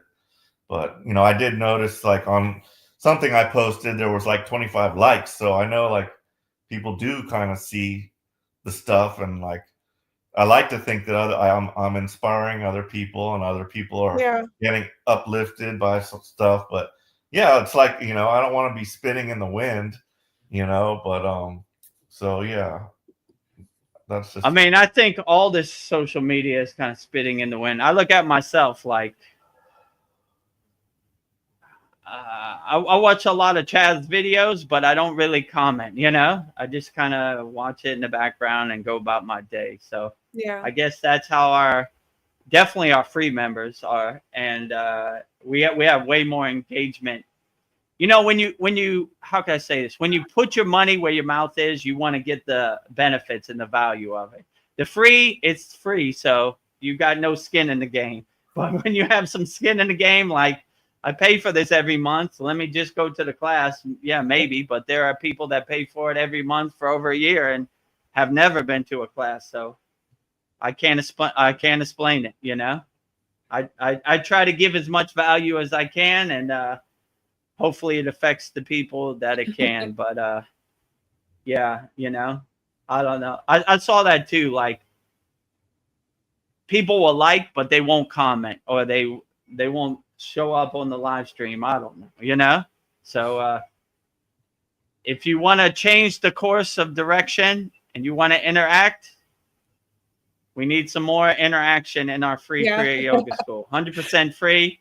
And if you like interacting and you like the videos that Paul, Veronica, and Kyle post every day, and me, then and you want to come to our Kriya Yoga family, then it's up to you, But if you love Babaji and you love Kriya Yoga, let's get started. That's all I'll say, How you want to engage, or what you want to engage in, or, it's perfectly fine, So I've had to come to that grips. When I started Kriya Yoga School, I'll be like, man, everybody's going to come to every class, and everybody's going to comment on every post. And I had to come to grips. It's not like that. Yeah. It's a lot more entertaining when there's like several people with, all kinds of different viewpoints and questions, because I'm sure you get tired of just talking, as you said, like I've heard myself talk enough. Let's hear something else. But yeah, more interaction. Yeah, that's why I started this Satsang, so I could hear our members talk, and I could just listen. I enjoy listening a lot better. So I need more listening. Give me the opportunity to listen more. Come on here, and or post your comment, however you want to do it. Like some people, they don't want to be on camera. It's perfectly fine. Go on YouTube, and post your comment, or if you're okay to come on screen, it's perfectly fine too. So we have something for everybody. Well, Sandy has a response to this. She says, personally, I have another meditation practices that keep me happily occupied and happen to be at their core accidentally, synchronistically aligned with Kriya. And I always feel like I'm chilling and learning with the soul family when I am here. And she says, thank you. Yeah, so there's some people like Sandy who resonate with Kriya Yoga, but they're perfectly fine and comfortable where they're at, and that's perfectly great also. Some people that really like to engage and ask questions and be on screen, that's perfectly fine too. So we don't want to neglect anybody. All people are welcome, right? Whether you interact or not, right? If you feel more comfortable liking Paul's post, that's perfectly fine. Yeah. If you feel more comfortable commenting on YouTube, that's perfectly fine. If our melodic voices of Vedagurudev, Veronica, and Paul help put you to sleep at night, that's perfectly fine, So we try to have something for everybody. We don't want to neglect anybody, or we don't want to leave anybody out. So however it works for you is perfectly fine, A lot of people have told me that, including Paul, that it helps them get to sleep. They like hearing the topics we talk about. A lot of our members have said that to me. So if you want me to give you a nice Kriya Yoga lullaby and some insights on your transition to sleep, why not? Perfectly outstanding. Sandy says your voices are uplifting and powerful. Well, I appreciate that, Sandy. I'm trying to do my best, but by no means do I have all the secrets to the universe. I'm just feeling my way around the dark like everybody else. So, she says there's so many hearts with diamonds. I'm like, all hearts and with diamonds. That's another thing. People who are a member of our Kriya Yoga free school, emojis. We're emoji school. So if you see me, I comment on every post and emoji. So if you don't want to write a big book about how you feel about Kriya Yoga or introduction and everything, and just put some emojis. Perfectly fine. Let us know you're out there. So, yeah. But another thing we added in our free school, I didn't know where people are coming from. So I have what's called membership questions. So when you join our free Kriya Yoga school, you enter your email, you put your phone number, and then you put, you give your introduction. I'm so-and-so my name's Eric. I'm from Sweden. And then I say, put your emoji for your flag or wherever you're from or whatever emoji you want, and tell us why you want to learn Kriya Yoga. So they have been putting that in their bio, and they have been putting it in the membership questions, which is good, right? Like, so we have some information on file for them. Before I did that, they would just sign up, and they wouldn't even put I think school makes you put a profile picture now. Before it did it. So yeah, at least you kind of know where you're talking about and what country they're from. So that's good. That's helpful. So if you see that membership question, just say, I'm Sandy from Canada, and Kriya Yoga uplifts me, something like that. And, they'll send me a membership request, which I accept all membership requests almost immediately. So, yeah, and you'll be in there. And I think we're like 20 away from 500 in the Kriya pretty Yoga close, yeah. free school, and we're like 44 in our paid school. We're getting up there. So, whichever one works best for you, that is the best one. So, yeah. So, if you need a guru or you want to be initiated into Kriya Yoga, here's all my certificates and trophy, whatever. And I will initiate you into the path of Kriya Yoga, and I will be your guru. I won't make you wash my car or any of that stuff. Buy me a Rolls Royce, whatever they say. Yeah. I'll just guide you. I'll try to be the lighthouse. When your ship is lost at sea, I'll try to guide you back to the shore, So if you need that in your life, it's perfectly fine. All the information's on the screen. So let's get to work. Whoever's out there, who's ever watching this in YouTube land, behind the scenes, let me help you. Yes. Right? Like I say, everyone, give me a Santa. I want to have a Santa Claus list of people that I've helped. Sound effect, Veronica.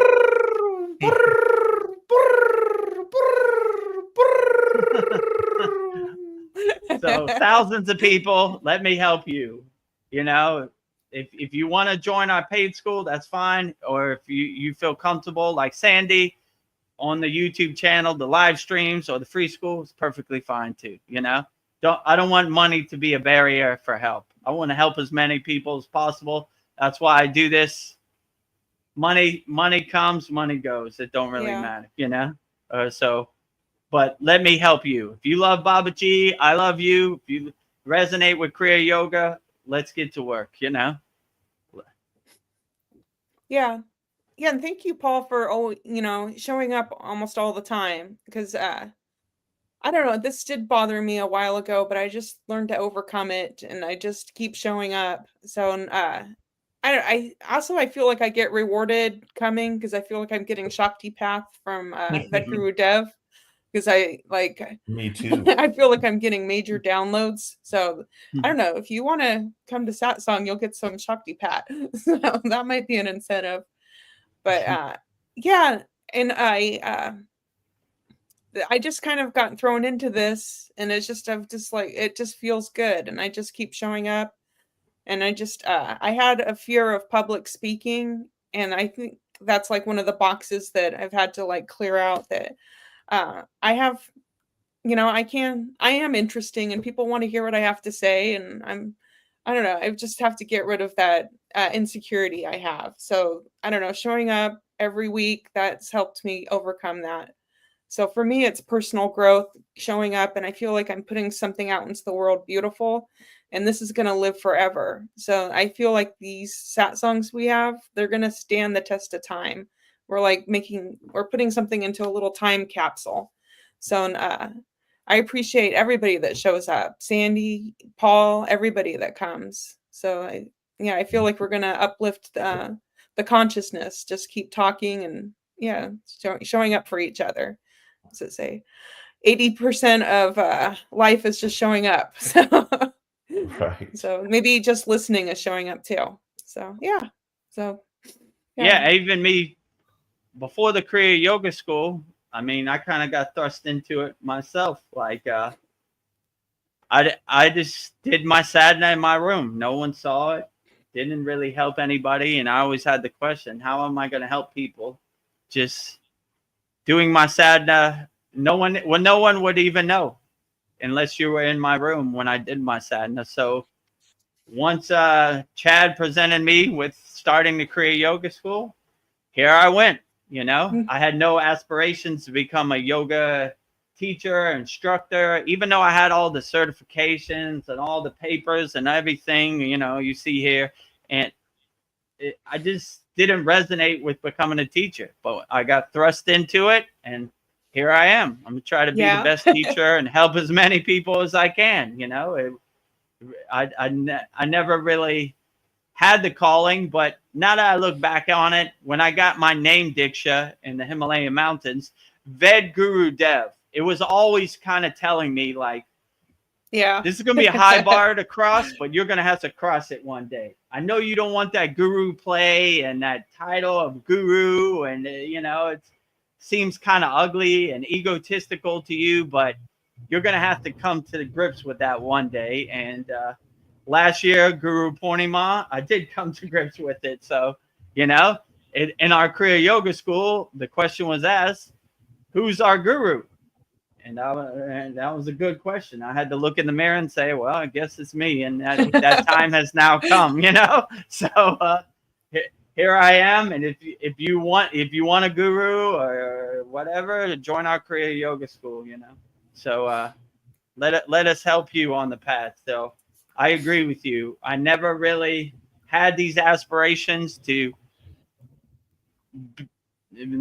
be on a live stream or be interviewed or anything. If you watch my first interview with Chad, I had no social media.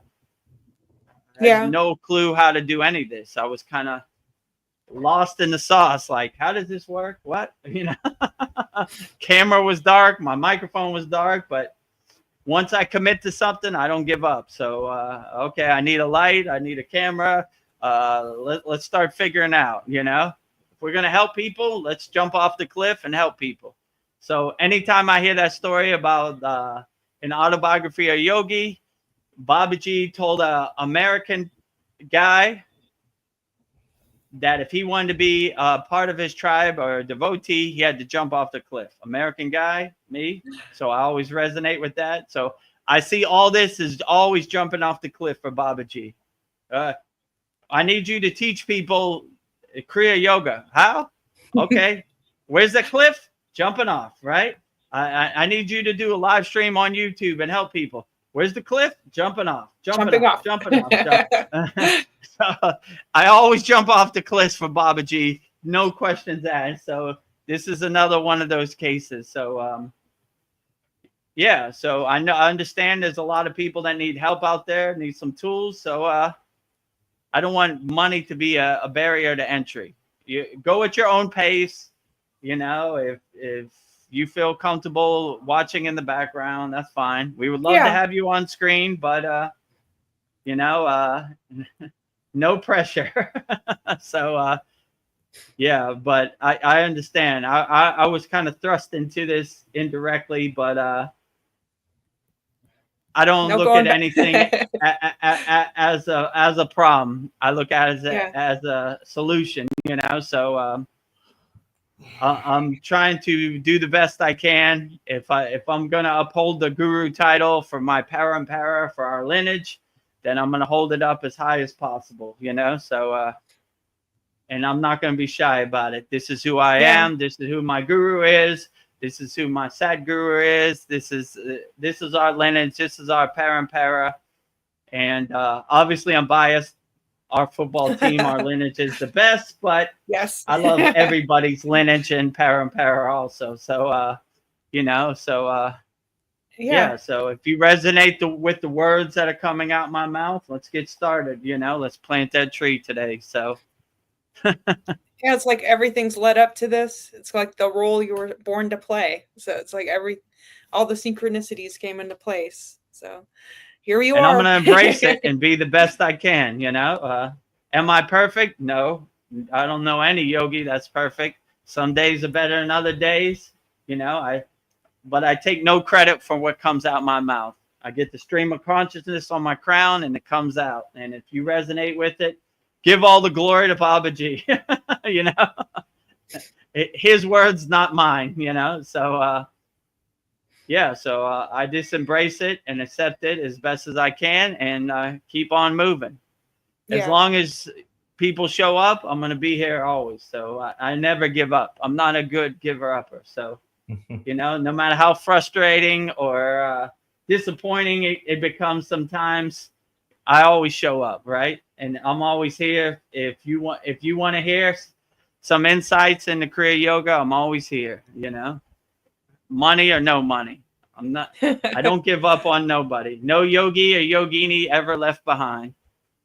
Never. Well, Sandy says, thank you, Sandy. So proud of you, Veronica. Absolutely. You are interesting and a loving, kind-hearted, and super creative soul. Thank you for all you do. Thank you, Sandy. I agree. Thank you for all you do. Right?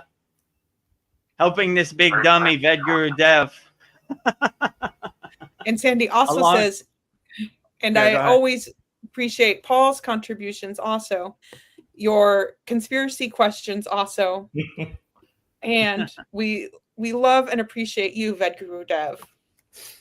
Thank you. Well, I love and appreciate you too, Sandy. And yeah.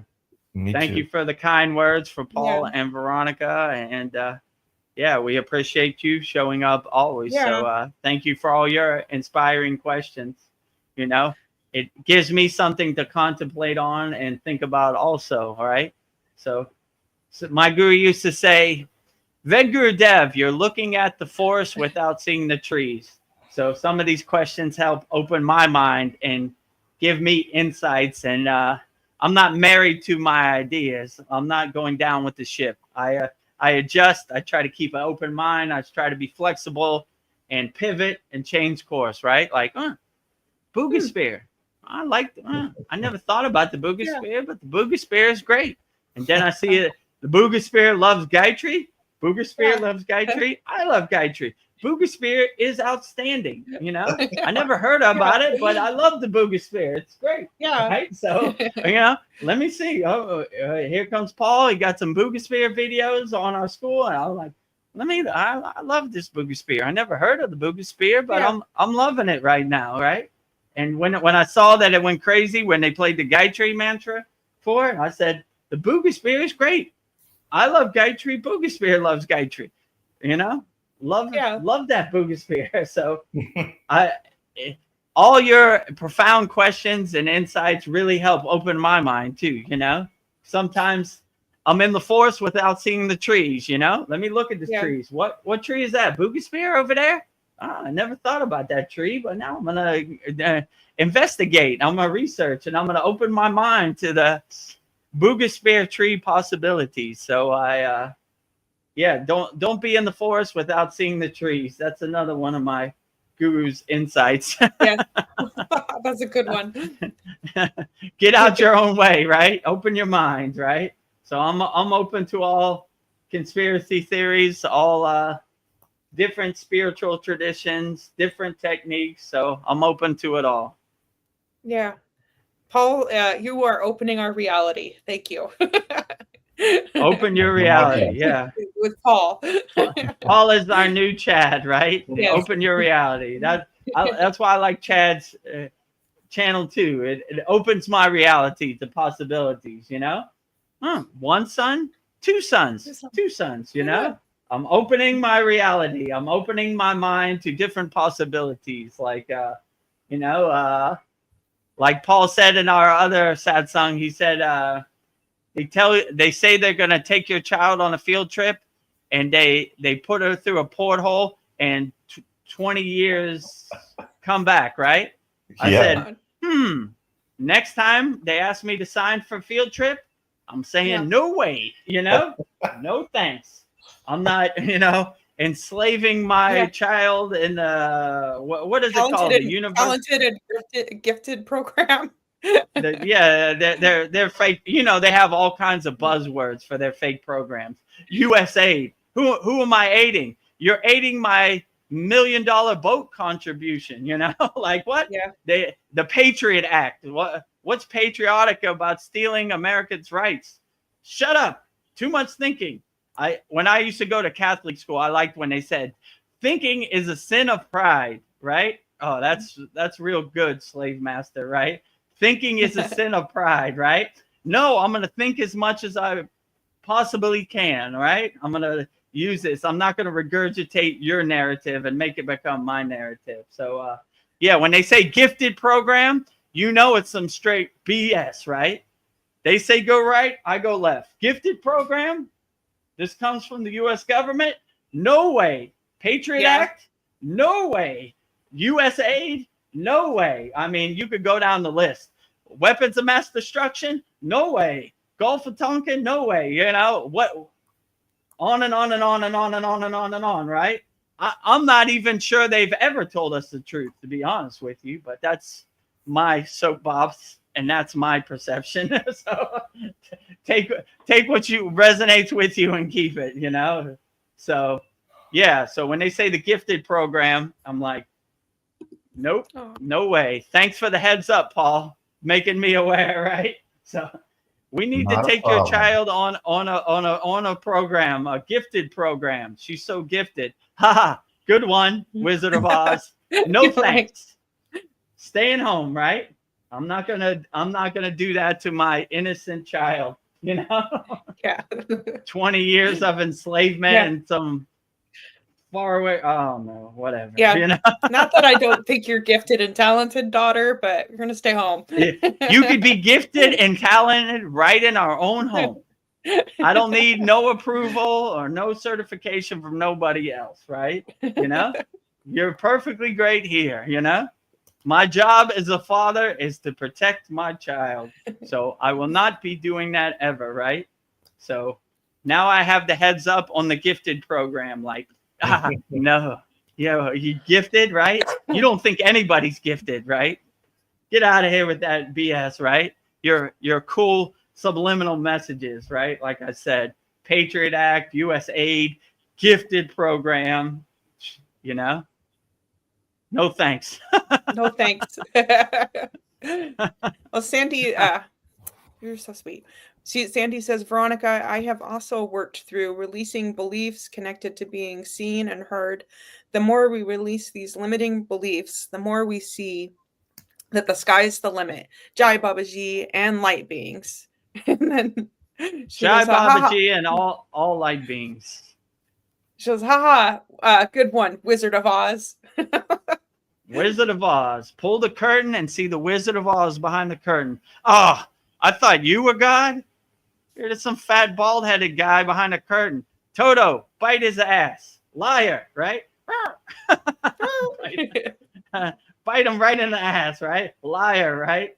So when you see the Wizard of Oz behind the curtain, or you see their psyops and their 3D chest, it doesn't affect you anymore, you know, like You just step back from the TV, become the detached witness, and laugh at it like the joke it is. Like, there they go again. Gifted program. Yeah, sure. Right. US aid. Yeah, sure. Aiding your own pocket. Yeah, sure. You know, like, I saw something that Nancy Pelosi is the best stock investor of all time, right? Oh, really? Sure. Yeah, right. Yeah, you know more about the stock market. Sure. You know, whatever, right? You know, Gulf of Tonkin, weapons of mass destruction. Yeah. Go away. You know. Yeah, like Go she away. didn't have any inside information. Yeah. Right. Exactly. Like Epstein list, like nothing happened. Who knew? Why? Nothing to see over here. No, yeah, sure. There you go, Lucy with the football again. You know, sure. Just kidding. So at least now I know the gifted program. Like, you know, like your child is gifted, and we're taking her away to space camp. And I'm like, you don't think anybody's gifted? You hate all of us. Sheep, slaves, meat eaters. I don't believe a word you say. So, right. No, thanks. Yeah, it's going to be the opportunity of a lifetime. No thanks, no. Right? You know, right? No, right?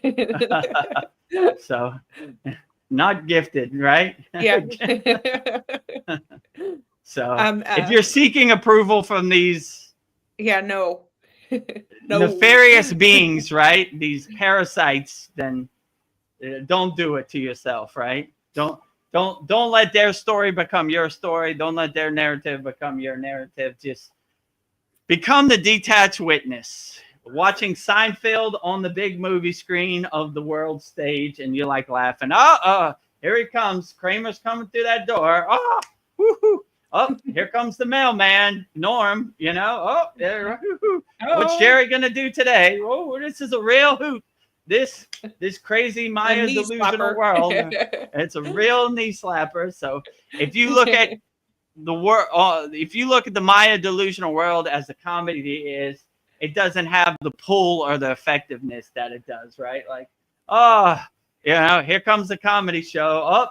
The ego is going to send my daughter through the back door today to get under my skin and dance around. Not giving it to you. Nice try. But I see you, Wizard of Oz, you know. Mariana's here. She says, hello, Kriya Yoga family. And namaste, Mariana. Welcome to our, again, our Kriya Yoga family. And she says, namaste, my friends. Back at you. Namaste back at you too, Mariana. Sandy says hi to Mariana. And then Mariana says, hi, Sandy. How are you feeling tonight? And Sandy says, I am feeling grateful for our beautiful soul family. Absolutely. Grateful. It's okay to interact on YouTube between each other. It's perfectly great, you know? Let's build our family. Let's build our connection. Let's build our energy. So the more interaction, the better.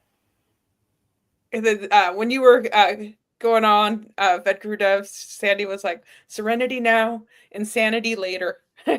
Probably a new quote. Yeah.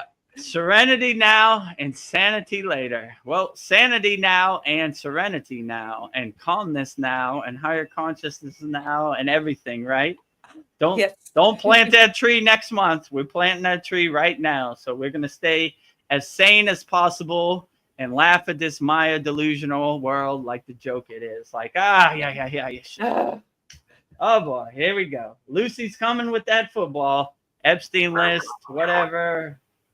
Gulf of Tonkin, all that stuff. I don't know, you know. In other news, in our last Satsang, people were asking about the border conflict between Thailand and Cambodia. They reached a ceasefire. I think it was yesterday or the day before. Oh, good. So all is fair in love and war, whatever you say. Yeah. So I heard from a little birdie in the news that Donald Trump said if you don't stop fighting, 36% tariffs on all of you. So They straightened up. Money talks. Money talks, right? I guess America is their biggest trade partner, so they don't want no part of that. So let's be friends and love one another, right? Like I said in the other Satsang, I don't know the difference between a Cambodian and a Thai. If you paid me, I couldn't tell you the difference, right? I could only tell the difference when they talk, but still, they look tomato. That's like saying somebody from Georgia is different from somebody from Florida. Same people, just a line in the sand, you know. Who knows? So, who knows why they're fighting? But everybody live in serenity, peace, happiness, and harmony. Yeah. Be harmonious, right? Be harmonious. That's one of those words I get tripped up on. Harmonious, right? You have to say it slowly. Harmonious. Yeah.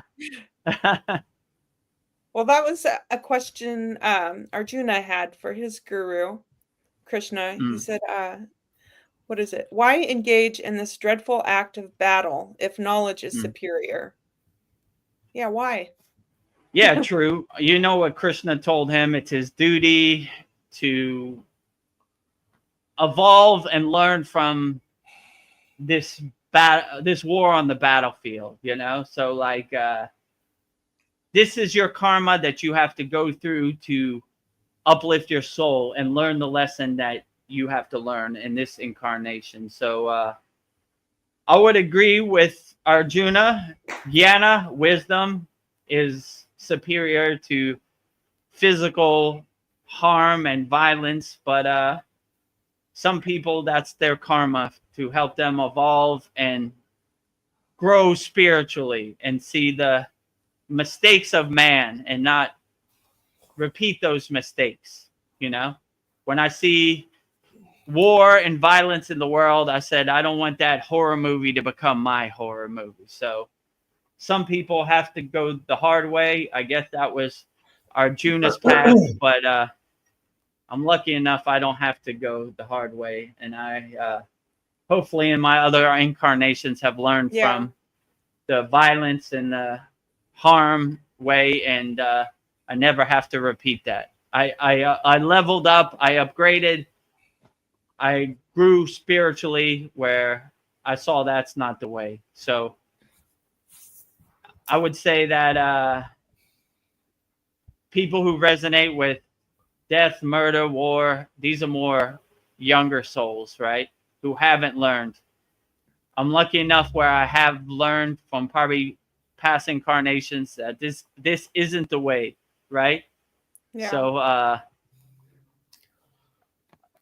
pivot, change course, change directions. It's not the end all be all. You know, Arjuna told a story that he didn't want to fight anymore. He wanted to attain moksha. So the place where I got my name Diksha, where I was at in the Himalayan mountains, Satupal Lake, is where he bathed and he took off all his armor and he threw it away. It no longer served him. You know, he walked naked he wanted to walk as far as he could into the snow to attain moksha. And a nice little dog came with him and joined him in the journey. And when they were both consumed by the snow and they transcended their physical body, they attained moksha. And when Arjuna attained moksha, he said, I will not go into moksha without my trusty friend, my dog.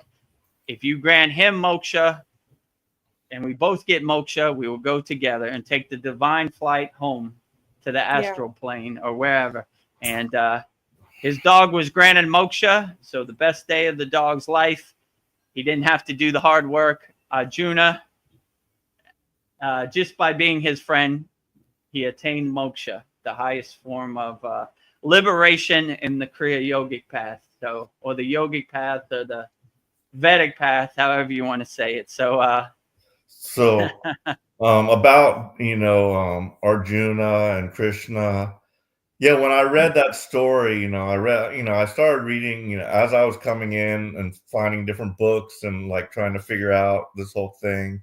and I started reading the Bhagavad Gita, and I came across that story, and it was I struggled with it because I'm like, God told him he has to, these are like, it's almost like the Civil War. There's like family over there, and there's like his instructor who taught him how to do battle, and they had to go on sides. And I was thinking also that that's similar to the Israelites, and their plight, it's the same, and like, why these battles, I mean, does this boil down to a battle between good and evil? And yet, on that side, I'm sure everybody was not evil. So it's senseless, but there's no understanding God's way or his plan, True. as far as the wars and stuff like that. But I was like, I sure wouldn't want to be Arjuna. Like, I can't like kill my brothers, or whatever. Like, I just can't do that, duty or not. It's just like, Yeah. Like, I think Arjuna also, he just wanted to leave, didn't he? He just wanted to like, Yeah. nah, I'm just gonna take off. I can't do that. But, so yeah, it's a very touching. Yeah, this is a difficult question that I struggled with too in the Bhagavad Gita. Like, why is war, battles necessary?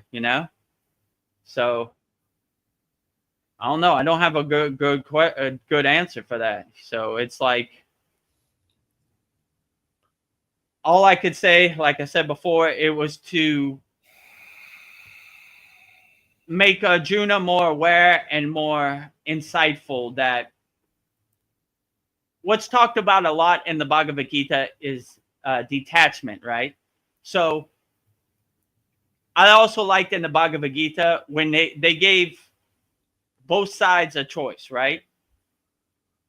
Which would you rather have, Krishna's army or Lord Krishna himself, right? And the other guy picked the army of Krishna, and Arjuna picked God, Krishna, right? So Krishna basically told him in secret, like, they've already lost because you made the right decision. You choose God. They chose war over God. So like, there's a lot of breadcrumbs and insights in the Bhagavad Gita. And if you kind of look at it from like a Krishna enlightened being, a spark of God, a reincarnation of God, then you kind of see that these are kind of lessons to help you uplift your consciousness and uplift your soul. So I just thought of something. And not get attached. Yeah, go ahead, Paul. I just saw something that helped me make sense of it, because I was thinking of us as being mortals when I realized that we're immortal, and like, even if they kill that person, their vehicle is gone for the time being, but that soul still goes on. So in a sense, if you can see it that way, it makes it a little easier. Yeah, absolutely. So it's just a form that you shouldn't get attached to, because their soul their energy is going to move on anyway. Their vehicle is destroyed, but this is a good lesson in the yogic philosophy. They say, not this body, not this mind. So they're not attached to the vehicle. They're more attached to the soul, the inner divinity, your inner light. So like, it's a good analogy too. Like the mantra Om Namah Shivaya, Trayambai, Yaja Mahe, Sugandham. It's like the fruit is detaching from the tree or the branch. That the fruit lives on, but one day the tree will die. But that happens to everybody. So it's a good way to see the insight that this isn't the end all be all, this physical body. Your energy moves on and goes into another form or another shape, but it still is great energy. Your energy is always untouched. Your soul is always untouched. your consciousness is always untouched. I'm thinking about Star Wars now and Obi-Wan. He's like, strike me down and I will become even more powerful. Yeah, there you go. Strike me down and I will become more powerful and more aware, right? Most people aren't aware, so they live in a fear-based state, like, oh, I'm gonna die, oh, I better not do that. But if you know you're immortal, you don't care. Strike me down and I will become more powerful. I like how that sounds. Somebody made a comment that, and I didn't get to read it, that it just went by. It looked like somebody different and somebody new. Oh, yeah, I was just waiting till we got a break. Okay, let me stretch my feet 1 second. Yeah, stretch your feet. Actually, let's take the picture for the new thumbnail. I'm gonna switch over to YouTube. My eyes are just this glare from the screen, but okay, no problem, Paul. Thank you, Paul. Thanks for coming. Sure. Enjoyed having you. Thank you for coming. I'm still gonna be here. We enjoy having you as always. I will be here, but in the background, like Obi-Wan. You want to do this pose? Yeah, maybe take the banner off. Oh, of course. Thank you. Okay. And all right. Yeah, let's get a good thumbnail for this week's. Yeah, next it's a good opportunity for you to stretch. Doing that for over 2 hours. How long have we been on here now? 2 hours and 10 minutes. Okay. Yeah, it's about stretching time. Yeah. All right. Let me get into my yogic full lotus stance. Tell me when I look straight. That looks good? Yeah, that looks good.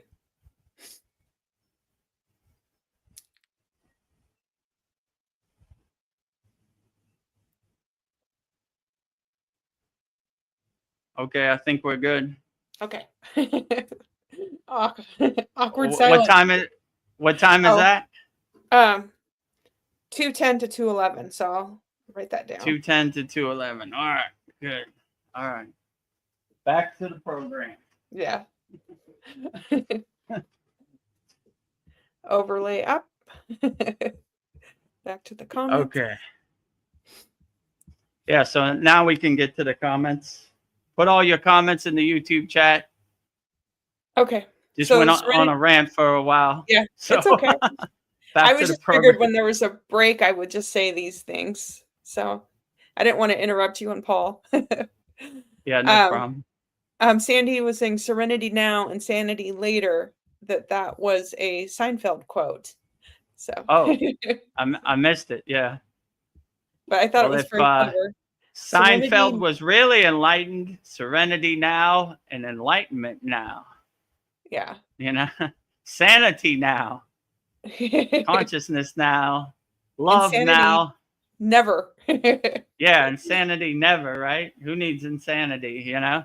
Some trash we take out to the curb. We don't need it, right? Who needs it? Who wants to be insane? No insanity ever, right?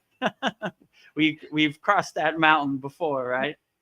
It's like when you've been crazy or insane before, it's like passing by jail. Like, oh God, I don't want to go back there no more. Woo. Yeah. I'm glad I survived. I was almost lost in the sauce. Believe me, I almost went crazy a bunch of times before Kriya Yoga saved my life, right? Threw me a life preserver. So anytime I hear the word insanity, I was like, ooh, no thanks. Ew, horror movie, right? Insanity. I don't need to relive that. In yoga, we master our mind. We don't let our mind drive us insane or control it. We control. We are the king of our castle. We master our mind. So anytime we see insanity coming on, we say, come on, you know, I'm the boss, right? You ready to fight? Let's fight. Yeah. Let's dance. What is it they say? You are what you think about. So don't think about bad stuff. Yeah, don't leave all the horror movie outside, right?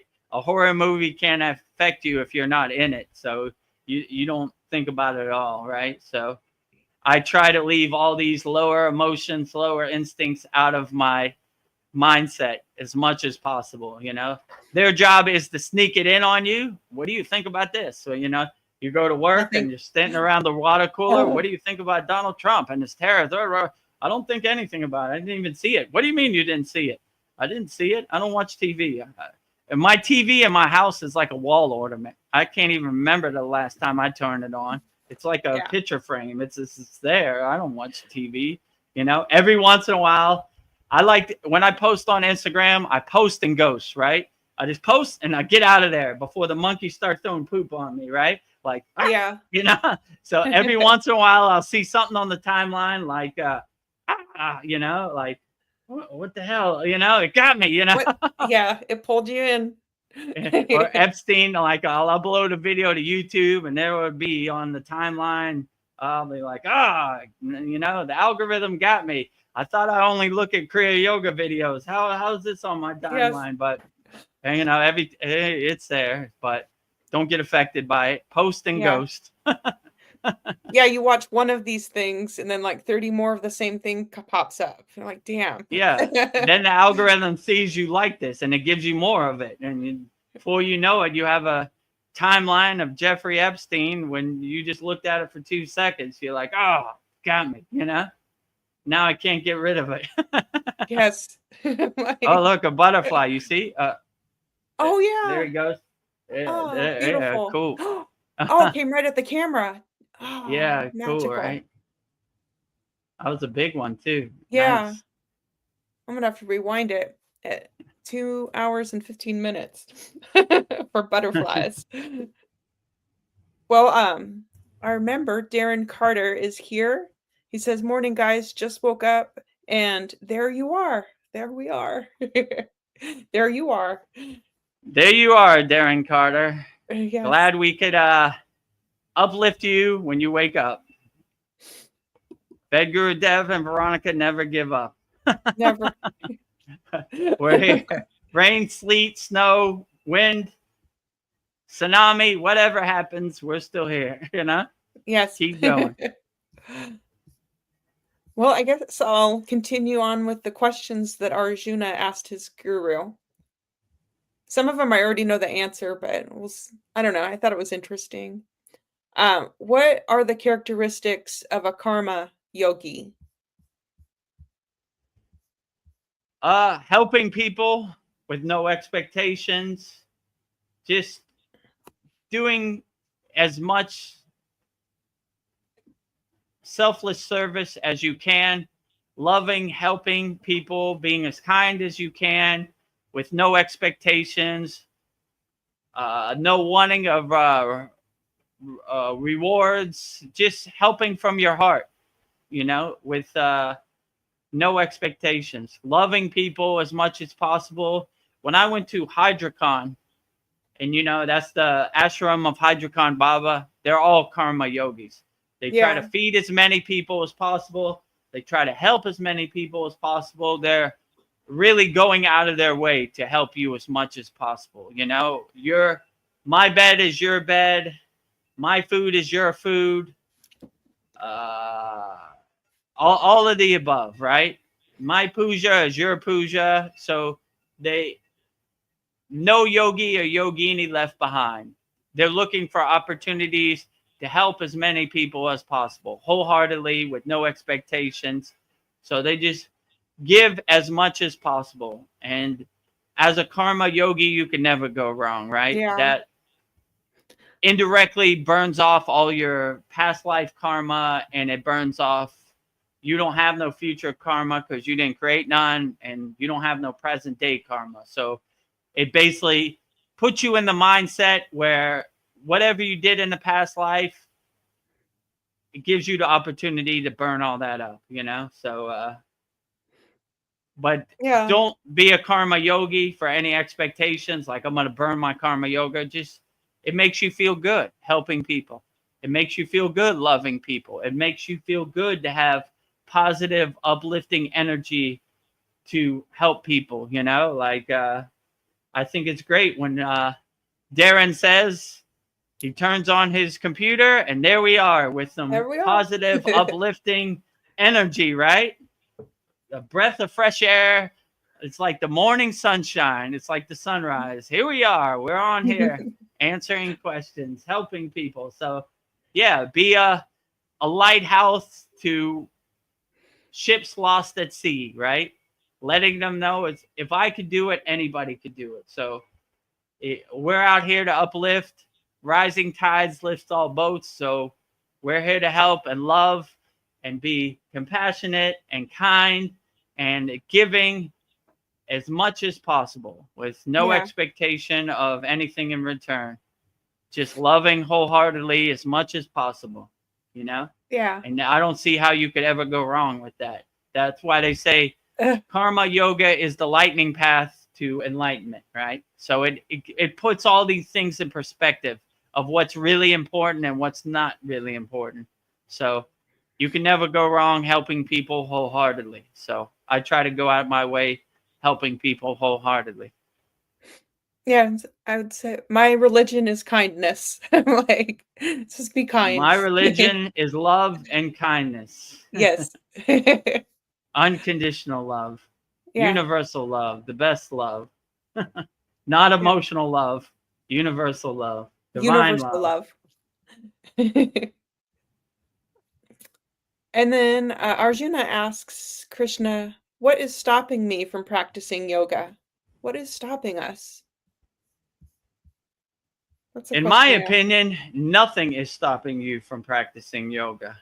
I like when Patanjali says on the first page of the Yoga Sutras, and now yoga, right? You've always been getting in your way. You've always been creating roadblocks for yourself or resistance or questions or doubts for yourself. Nothing is stopping you. Let's plant that tree today. You know, nothing is blocking you from practicing yoga. In our system, we have right there, subscribe at Vedagurudev, 2 long form YouTube videos, Babaji quote and everything, bare minimum, absolutely free. So there's no reason not to subscribe. We also have a free Kriya Yoga school, kriyayogamasterclass.com. No reason not to join our group. Yeah. If you want to go to the next level or take your sadhana to the next level, or you want some advanced techniques, then you could go to Kriya Yoga Masterclass. But we don't want money to be a barrier to entry to help. We help you wholeheartedly no matter what, you know? If you enjoy our YouTube videos, just subscribe. You know, support the cause, support the movement, you know? If you enjoy our YouTube videos, our live streams, join the free Kriya Yoga school, you know? Absolutely free. And you'll be in a community of like-minded people. So there is no reason not to start yoga, right? And this world is so dense and so difficult without some tools. I mean, I wake up every day thanking Babaji. Thank you for giving me some of the tools to overwhelm. This world is too crazy out here, this Maya delusional world without no tools. I mean, it's crazy enough with tools, but without tools, it's like you're lost in the sauce. You're a boat swept out to sea. You're gone, right? You're gone, you know? So at least have some discernment and some discrimination and some tools to help you navigate this crazy Maya delusional world, because it's crazy out there. So there is no reason to not start Kriya Yoga, because that's why we started this Kriya Yoga school. Because the first question I had when I started on the path of Kriya Yoga, I was like, how? What's the first step? How do I start? So I've cultivated and crafted this school to give you a step-by-step roadmap. Start here, week 1, week 2, month 1, you know, just go through the steps, right? You don't have to overthink it. Just, if you commit to me, I commit to you. So it's a lot easier than it was when I started over 10 years ago. So I understand that a lot of people don't know where to start and have some doubts, and just try it out. And it's 100% free. You don't have to commit to anything. You don't have to bring your credit card out for anything. Just see if you resonate with it. If you enjoy it and you want to support the cause, that's another thing. But just give it a try. So, how to start Kriya Yoga? Just all the information's on the screen. And another reason I brought out my certificates is to show you that this is real.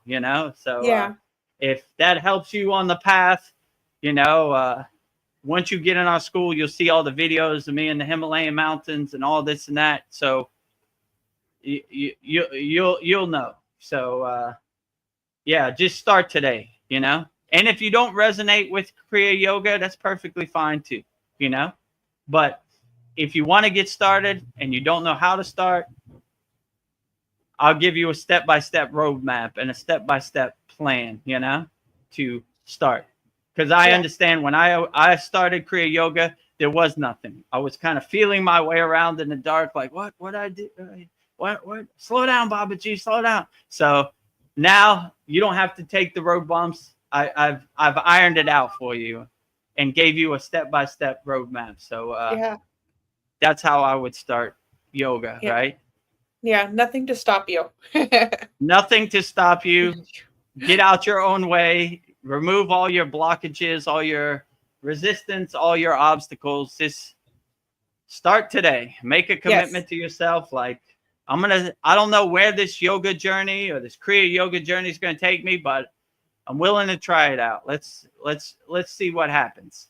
And you try it out for 30 days, and if it makes you feel good, keep going, And if you want to go more, you want to go deeper and more advanced, then you could join our Kriya Yoga Masterclass. But get a framework, get a kind of daily schedule, integrate these practices in your daily life, and you'll be on your way, So I'll say in our free Kriya Yoga school is way better than other people's paid yoga program or whatever. So we'll give you a little bit of everything, and we're not going to gatekeep any of it from you. We're going to say, here's a good way to start. If you want more, that's perfectly fine. If you're perfectly fine with these Kriyas right here, then stay where you're at. So it's something for everybody. Yeah. But just do me a favor, just start. If you want help, let me help you, right? I'm cultivating a long Santa Claus list. Sound effect, Veronica?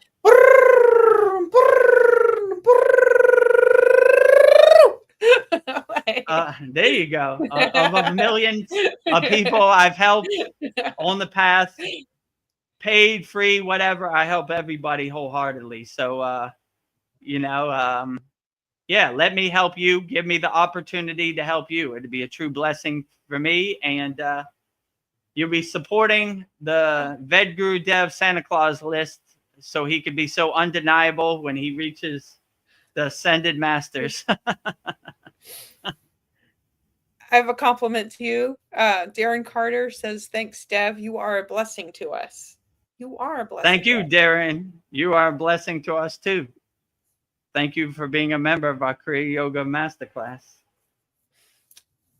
And Darren, Mariana says, hello, Darren. Welcome and good morning. Good morning, Darren.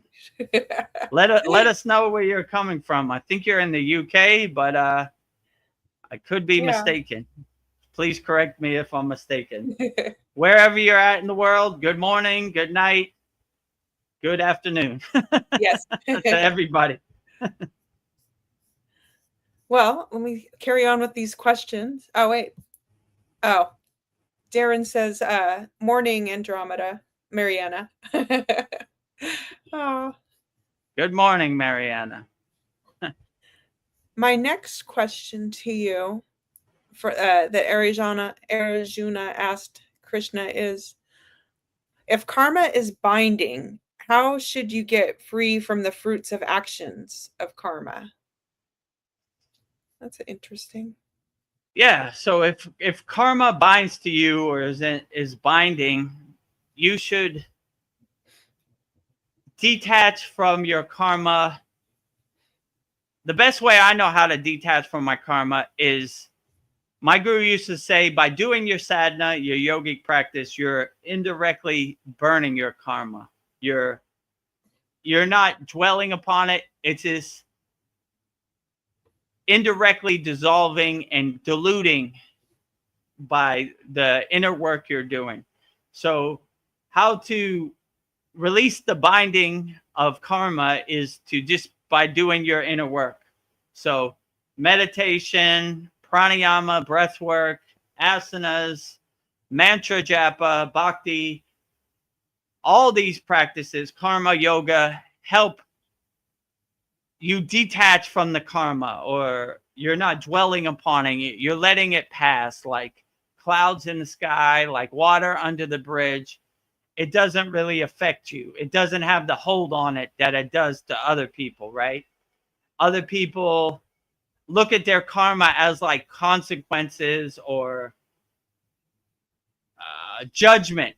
But I look at karma as this things I need to overcome, mountains I need to climb to transcend and evolve spiritually or grow spiritually. And basically you look at your karma like, not going to do that. I know where that road leads.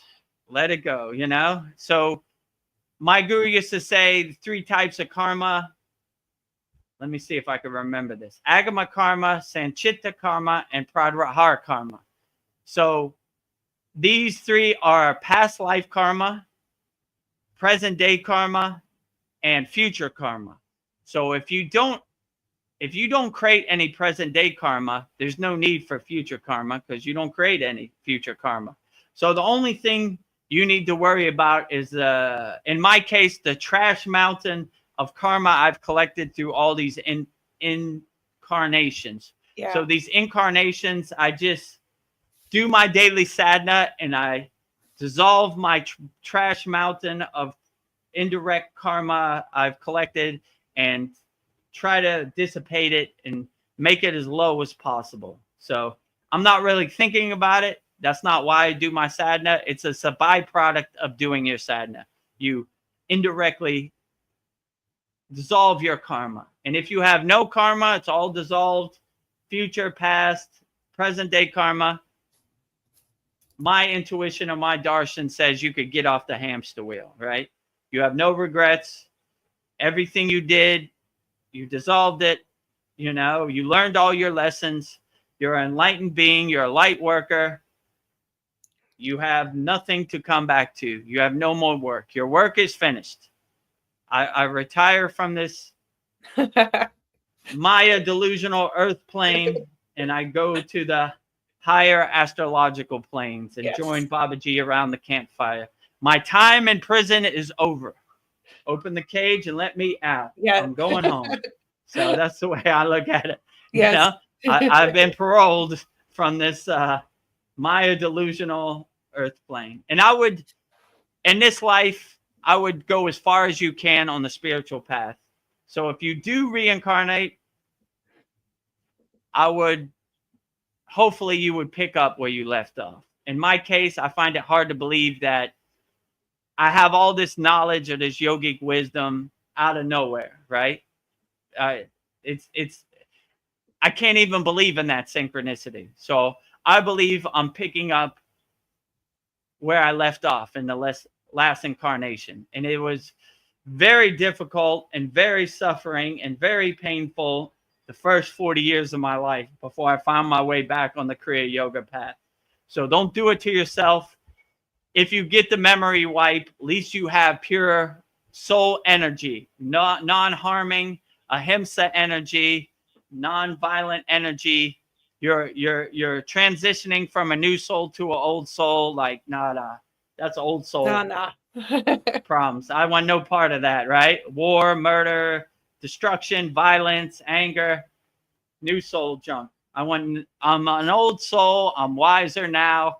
I'm more aware. I'm more understanding. And I could pick up and live a blissful life. Like Veronica said in the past Satsang, hopefully you reincarnate into a yogic family, a spiritual family, and you are highly enlightened, and you don't have to worry about this new soul, egotistical, Maya delusional world stuff, you know? So, yeah, and you definitely, in my case, when I got the memory wipe, when I came back in this incarnation, it was very hard to find my way back.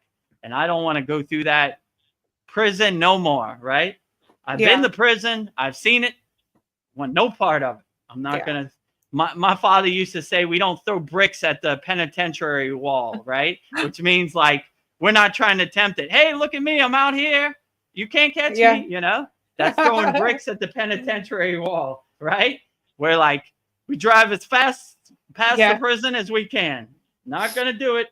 I have breathing techniques. I've mastered my mind. I have the right mindset. No matter what people say, long as they don't hurt my family, I don't care anything they say. It doesn't affect me. I'm not going to risk my freedom over some words in the air. It's ridiculous. So do yourself a favor and go as far as you can on the spiritual path, because you don't want that memory wipe and start over fresh. You want to give yourself a head start when you come back, right? You know? Yeah. So love as many people as you can. Be as kind to as many people as you can. Help as many people as you can. Be compassionate to as many people as you can. Do the best you can, and you should go as far as you can in this life, right? Most people are unaware that they're of all these concepts, like the spiritual path and everything. They're just living their daily life on the hamster wheel, right? Groundhog Day, over and over and over and over and over and over. But being aware, you're 80% of the way home, right? Most people aren't aware. So that is a true blessing, just being aware. Now that you're aware, go as far as you can down the spiritual path and see where it takes you. And my guru used to say, money back guaranteed, right? So you can never go wrong going down the spiritual path. Your money is always guaranteed. So go as far down the spiritual path as you can. Money back guaranteed. Sounds beautiful. Darren Carter answered our question. He says that he is in Yorkshire in the UK. Oh, wow. Oh, yeah. I thought he was from the UK. Well, welcome from the UK, Yorkshire. Outstanding. Yeah. Beautiful. And I was also saying one of the benefits of our school is that it has a tab called Map. And when you open it, you can see where all the members are from in our free school and our paid school. So that's good to know, you know? Yeah, and then Darren also says, I think that's the secret to life. Let the heart lead the way. Yeah. Let your soul, let your heart lead the way. You can never go wrong. I agree with you 100%, Darren. You know, like we collect all these distractions and all these obstacles and doubts and resistance and all this stuff along the way, all this fear, and it creates roadblocks and obstacles in your way. But if you just let your soul shine and your heart shine, it'll clear the path for you. I like to look at my heart like Iron Man, right? Like a big light in his heart chakra, clearing the path. A big headlight, clearing the path of darkness. Lighthouse light, you know, clearing the path of darkness. Yea, though I walk through the valley of death, I shall fear no evil. Clearing the path. I got the light with me. So be a light worker. Carry the light with you 24 hours a day. And that will always be outstanding. Yeah. I don't know, this was a question I was thinking. Does world peace start in the heart? I think it does. Open your heart. Yeah. I would say, yeah, world peace starts in your heart chakra. That's where you cultivate unconditional love. And you start with yourself, and then you start radiating out to other people. And it becomes infectious to other people. So you start with yourself, you do your inner work, Once you've mastered some inner mastery, then you start radiating it out to other people. Then they start radiating out to other people. And it's like radio antennas around the world picking up the signal. Ding, ding, ding, ding, ding, ding.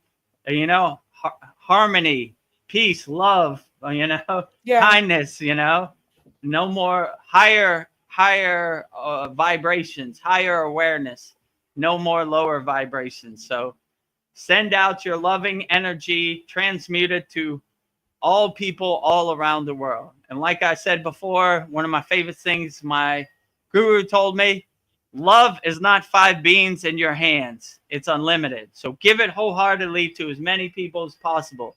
Be a radiating love antenna. Yes. Sending your signal to loving people around the world and collectively uprising people wholeheartedly, and be a great example or a great pointer of how you could be if you're loving unconditionally, you know, not emotional love, but like universal love, divine love. So just radiate love 24 hours a day. Be a 24-hour a day radiating loving antenna, right? Yeah. Unconditional loving satellite dish transmitting beep, beep, beep, beep, beep, beep, beep. Love, love, love, love, love, love, love, love, love, love, love, love, love. So send your love wholeheartedly all around the world, and be Iron Man, radiating that green heart chakra energy, you know, anahata, loving energy all out. Let your 12-petal flower blossom, right? Don't let it be stuck. Let it open. Yeah. Open up. It's in full Send bloom. that signal. Loving, unconditional love wholeheartedly, right? I just heard somebody say the other day that the meaning of life is to be of service to others. And I thought that was perfect. Yeah, that is perfect. I mean, from the yogic philosophy, they would 100% agree. They said the lightning path to enlightenment is karma yoga, which is selfless service to all people, helping as many people, looking for opportunities to help as many people as possible. You could never go wrong. So if that is your meaning of life, then that's a beautiful meaning to life, you know? So I aim to have that meaning of life in me, helping as many people as possible. Free Kriya Yoga School, YouTube videos, helping, help as much, right? You know, here's the opportunity again. I aim to have a Santa Claus list of millions of people I've helped.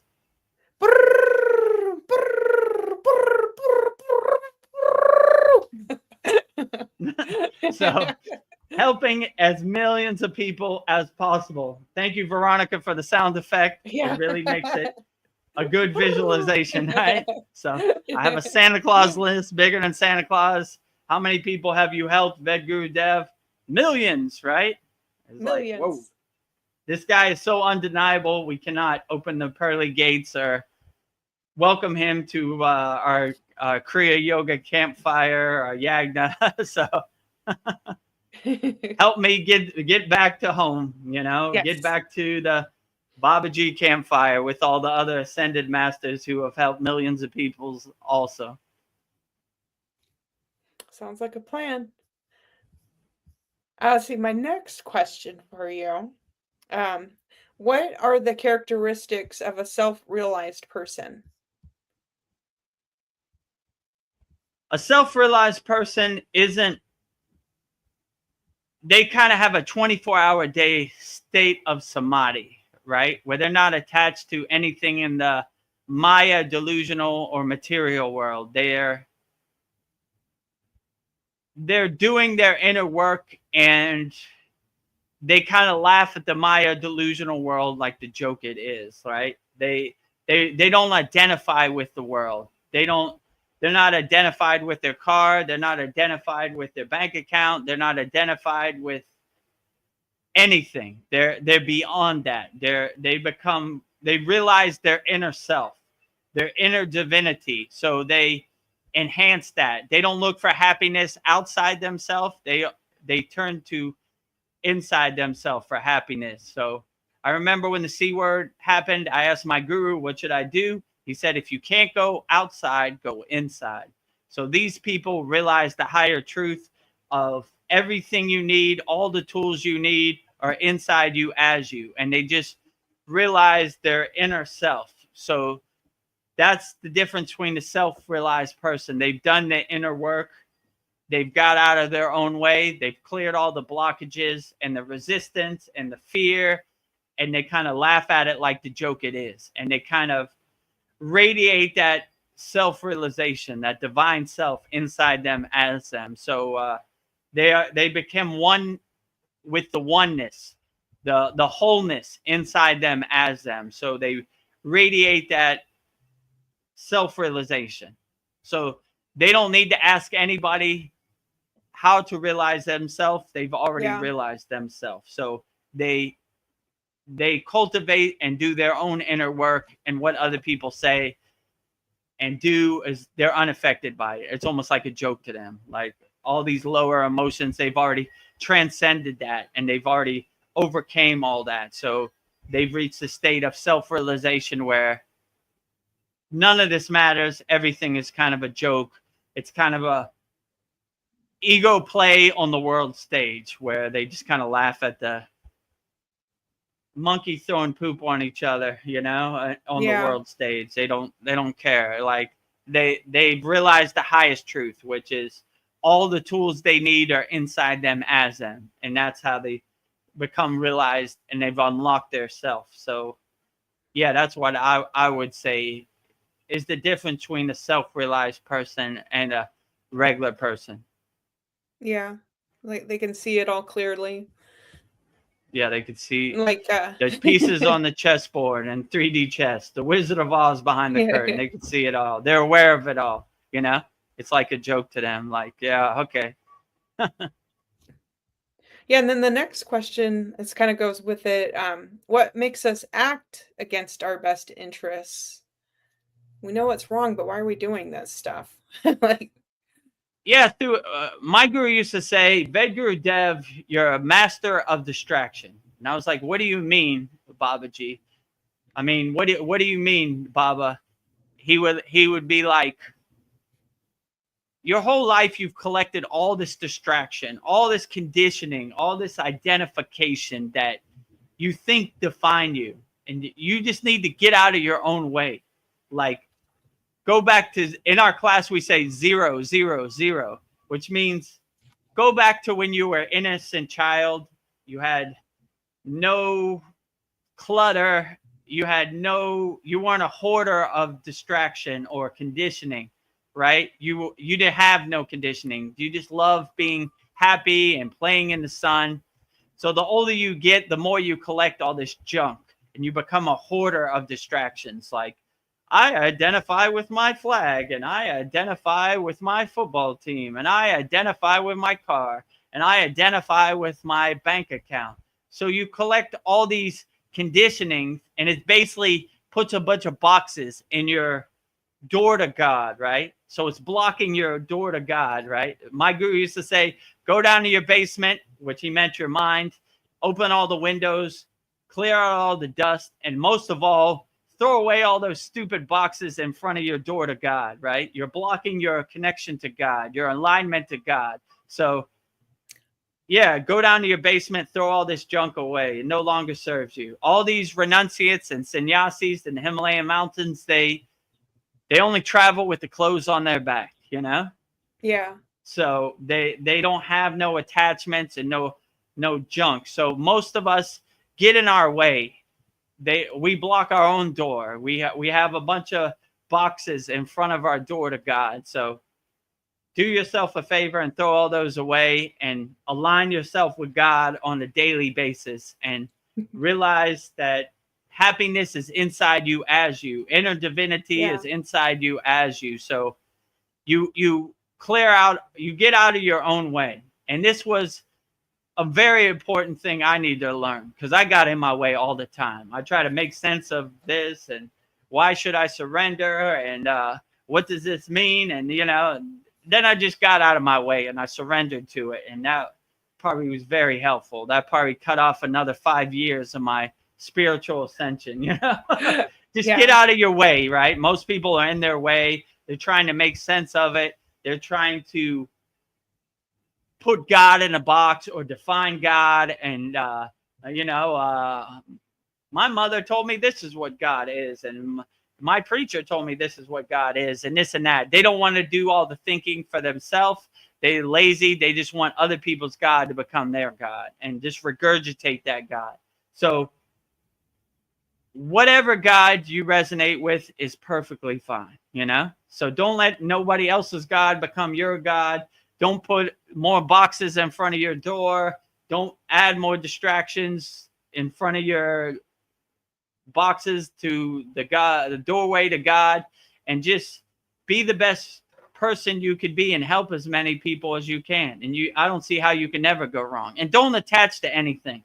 Become a detached witness. Like, create some space or separation between you and whatever the narrative is out there. Like, it's like sitting in the audience, eating your popcorn, watching the movie on the big screen. Like, I know I'm not in that movie, but I'm just watching the pictures go by, not attached to any outcome or no expectations. I'm not trying to change the end of the movie. I'm just watching it from afar. So same thing, like, don't get attached to anything. Become the detached witness. Just witness everything. Don't try to make sense of it, or don't try to get emotional about anything you can't control, right? You hear what Donald Trump said on the news today? How can you control that? You're just getting yourself worked up. My guru used to say something I just remembered. He used to say, don't poison yourself. And I was like, how would I poison myself, Baba? He was like, when you get angry, it poisons your blood. It gets your blood cells worked up, and you're hurting yourself. You're poisoning yourself, right? With this inner anger. You don't need it, right? What's the point? Getting angry about something you can't control? Let it go. Let it pass. It doesn't serve you, It's just water under the bridge. So don't get angry about nothing. Don't attach to anything. Just witness the Maya delusional play on the world stage as the joke it is. Like, there they go again,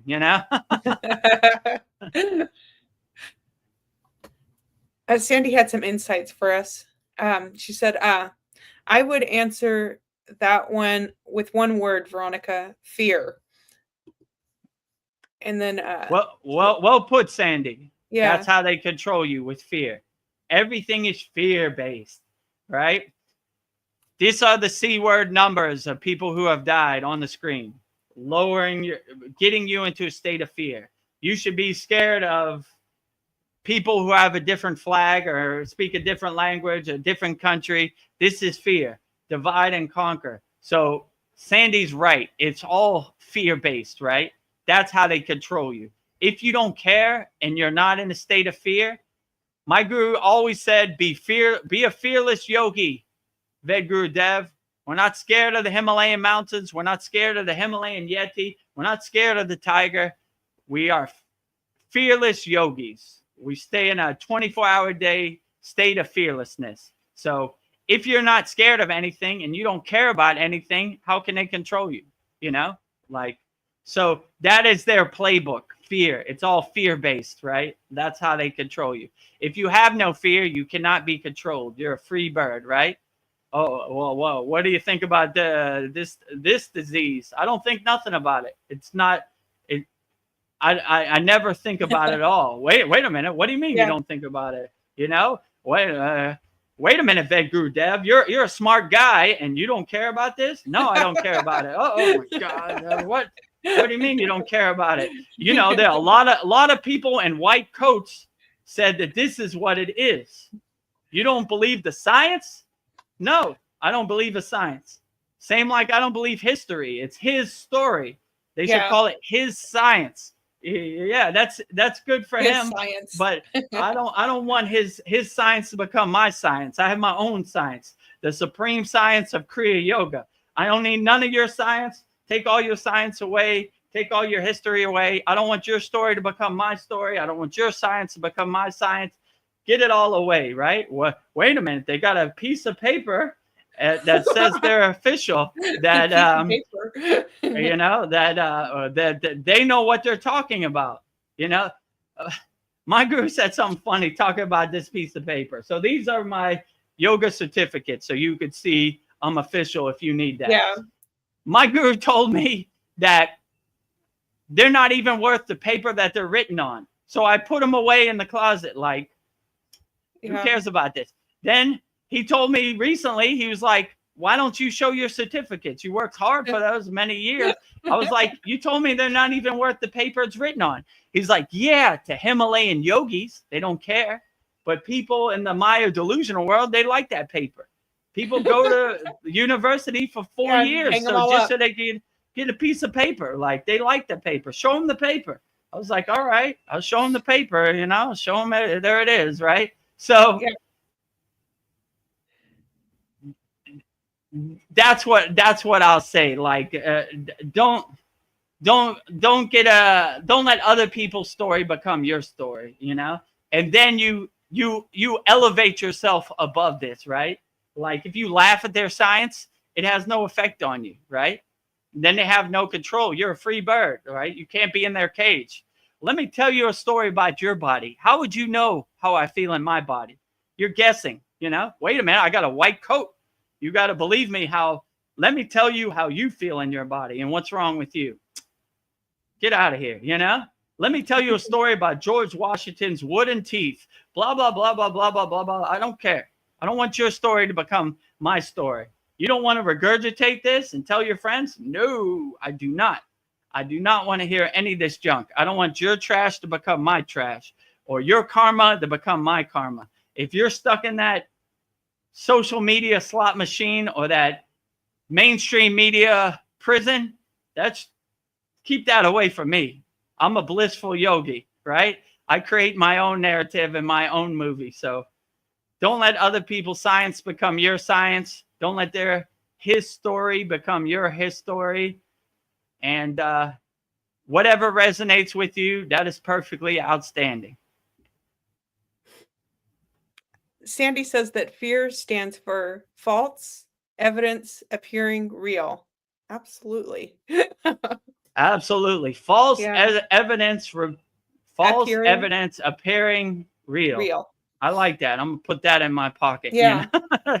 That's a future Satsang. Yeah. False evidence appearing real. Like their narrative, they hope becomes your narrative. And you regurgitate these fake stories, these ghost stories that they have, and you transmute them as real, which are not real. They're just a bunch of ghost stories, a bunch of fairy tales around the campfire. Like, oh, you heard what happened in this faraway place? No, tell me. Or really? They're fighting each other? Or, you know, like, you can't verify it. It's just a bunch of ghost stories. And if you look at it that way, you're unaffected by it. I don't care. You know? What do you think about what happened in Israel? I don't know. I don't care. Never been there. I never been there. What do you think what's happening on the border of Cambodia and Thailand? I don't know. I live in Thailand. I can't verify it. I didn't see any bombs. I don't see anything. It's probably another ghost story. Who knows? You know, I can't verify it. So only attach to what serves you in the present moment. What doesn't serve you in the present moment? It's just a bunch of ghost stories, a bunch of fairy tales. Don't attach to it. Don't let their narrative become your narrative, and don't let their science become your science and their story become your story and all this. But I understand they're master manipulators, right? Their psyops and their playbook and all their stuff can take you down a deep rabbit hole for sure, but don't do it to yourself. Focus your energy on what serves you in the present moment, and you'll be perfectly great. Yes. I'm going to stretch out my feet 1 second. Yes, stretch. Be perfectly great. I know, we're on a roll here. Yeah, pretty good satsang today. Yeah. Yeah, in this intermission, all the information's on the screen. Support our movement. Join our Kriya Yoga family at Vedagurudev YouTube channel. Discover the secrets of Kriya Yoga, 100% free. kriyayogamasterclass.com. Join our group. And if you find value in that, you want to support the movement financially, kriyayogamasterclass.com. But up to you. No pressure. You know, whatever resonates with you is the best way. So when people say in our school, what is the best technique? Whichever one uplifts you and makes you feel the best technique, that is the best technique. So it's not one size fits all. What works for me might not work for you, but we have a good roadmap and a good step-by-step guide to point you in the right direction, which I wish I had when I started on the path to Kriya Yoga. Absolutely. I can just imagine how hard it was for you. Like, all right, here it is. First year was like feeling my way around in the dark. Like, what do you mean? Yeah. So, and I had no one to talk to. If you join the Kriya Yoga Masterclass, you could talk to me 24 hours a day if you want. So I had no one to talk to. I had no like-minded people around me, you know, besides the Himalayan mountains. When I came to the Maya delusional world, you know, my own mother thought I was crazy. What are you talking about? Babaji, yoga? You lost your mind, you know? So it's very helpful to be around like-minded community and like-minded family like we have in our Kriya Yoga school. So if you're ready to do the inner work, let's get started today. Or if you just want to join and look from afar and not engage, that's perfectly fine too, you know? Yeah. Just try to get some help somewhere, you know? If you enjoy me and Veronica's melodic voice and it helps send you into slumberland, that's perfectly great too. Why not, you know? Yeah, and today you made yourself available for soul coaching free. People could just pop in and talk to you about anything they wanted. So yeah, so that's a benefit, and all of our members can book a call and get on a call with me, and I'll try to answer all your questions wholeheartedly as best as I can, you know, for as long as I can. There's no time limit. I want you to see results and see the effectiveness of Kriya Yoga, right? So I want you to get the most benefits you can. That's why I do this. So I want to deliver on my promise. Kriya Yoga for everybody. Kriya Yoga for everybody. Kriya Yoga to the world. So whether you make a financial commitment or you just want to go join our free school, free of Kriya Yoga to everybody. No barrier to entry. You know, start today. Whether you're 6 years old or you're 80 years old, let's start today. You know, no time like the present. So let's get started. And then on Sandy's comment about fear, she added, it's specifically not trusting in who we are, our divinity. Yeah. Absolutely. I agree with you. Fear has no place in our inner divinity, in our self-realization. It's only a obstacle, a blockage, or resistance, you know? So transcend all that fear, overcome that fear. It no longer serves you. It's not going to help you solve your problem. It's a wasted emotion. It's a wasted energy. Throw it away in the trash where it belongs, right? If you could stay in a 24-hour state of fearlessness, you'd be unaffected by it. You don't care about anything. You're not scared of anything. That's how you suffer. You're attached to it. I'm scared I'm going to lose my car. I'm scared I'm going to lose my life. I'm scared I'm going to lose money. I'm scared of this, and that. I'm scared my football team's going to lose, blah, blah, blah. All these are lowering your frequency. When you're not scared, you can't be controlled. So always stay in a state of fearlessness 24 hours a day, and then you won't be able to be controlled. That's what I would suggest. Yeah. I know I had a personal question for you about when you were a disciple with your guru. I don't know, what were your duties as a disciple, and I don't know, were you supposed to behave in a certain way with your guru? I don't know what it was. I don't know, give us like some insight of what it was like. Well, there wasn't too many guidelines, you know, as a sign of respect. There wasn't stuff you had to do. There was stuff you did out of respect. So every morning when I woke up, first thing I would touch my guru's feet. When you eat your food, suggested you clean up after yourself. Just normal things that aren't, they don't give you like a rule book or anything. Normal things that you should do, like you should always conduct yourself in a spiritual manner because it reflects back on your guru and your lineage, you know, something like that. Yeah. So it would be frowned upon if you fought somebody or you did something wrong, because it would reflect back on your guru. Because the first thing they would ask is, who is your guru? This is how your lineage teaches you how to act. So it's not imposed, but it's kind of an unsaid rule, you know. And yeah, just try to be as happy as possible and blissful as happy, you know, as possible. Like enjoy the beautiful things that are in front of you. Like every morning when we woke up after we ate, we would go on a walk up the Himalayan mountains, and we'd enjoy nature and the nice birds, monkeys, whatever we saw, you know.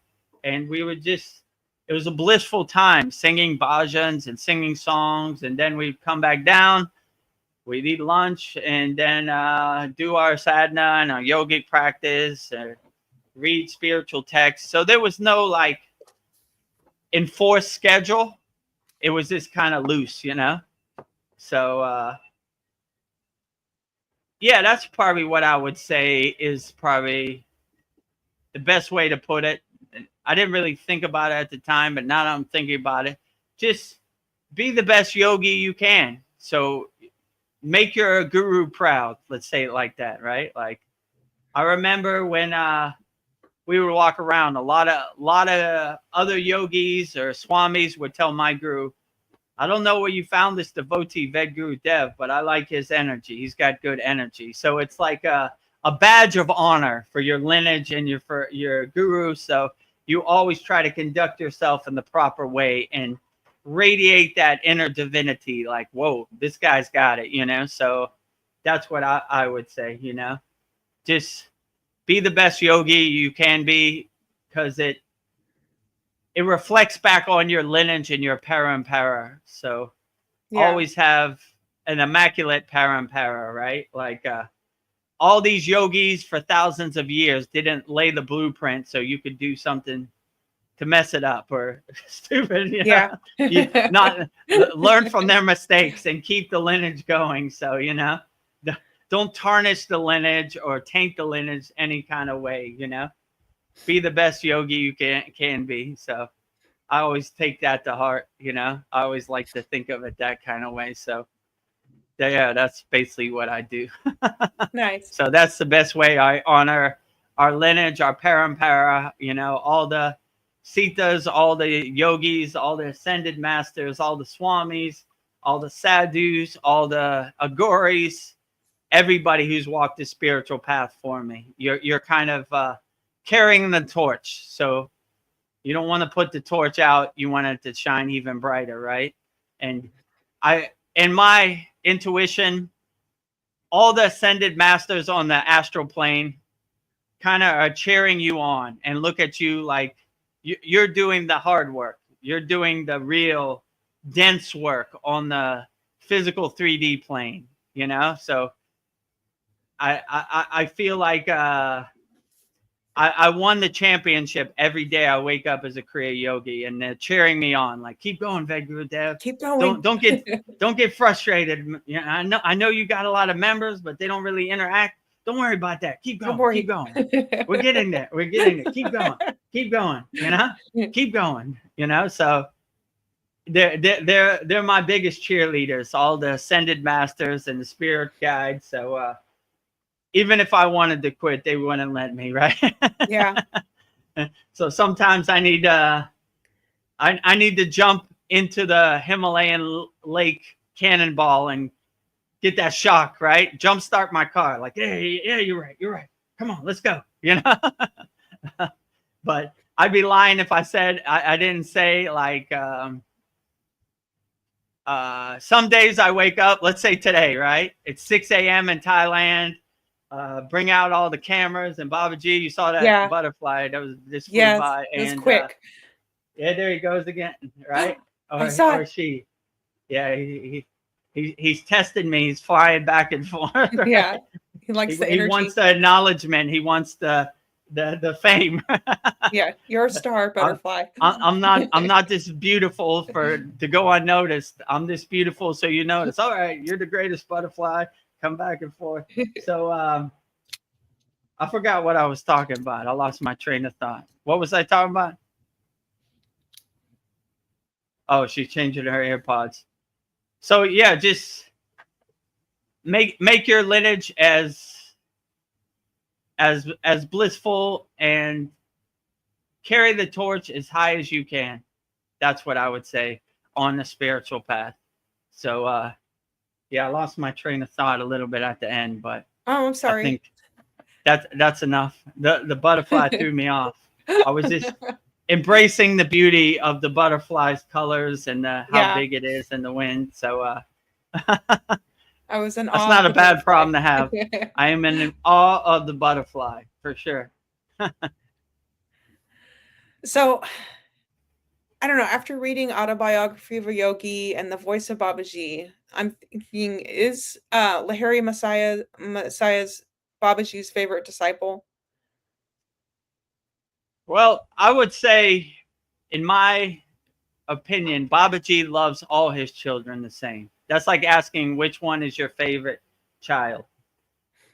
Maybe he favors Lahiri Messiah a little more, because without Lahiri Messiah, there would be no Kriya Yoga talk. There would be no Yogananda. There would be no Yukteswar. So probably, but he wouldn't say it like that. He would say it like all enlightened beings say. I love all my children equally, in equal amity, and they're all great. But Lahiri Messiah, Yogananda, Yukteswar, the list goes on and on. I mean, the list is all the Sitas, all the 18 Sitas, Patanjali, Agastya, Boganantar, Dan Van Tree. I mean, everybody's done an excellent job. They've done all the heavy lifting. So Lahiri Messiah would be no different. I look at it as like a football team or a soccer team. Everybody has their position, and if they all come together, it's like a well-oiled machine. So without him, there would be no him, and there would be no him, and him, and him, and him, and him, and you know, and like I just said, it all goes back to honor Adi Yogi, Lord Shiva himself, Lord Krishna himself, all these people who have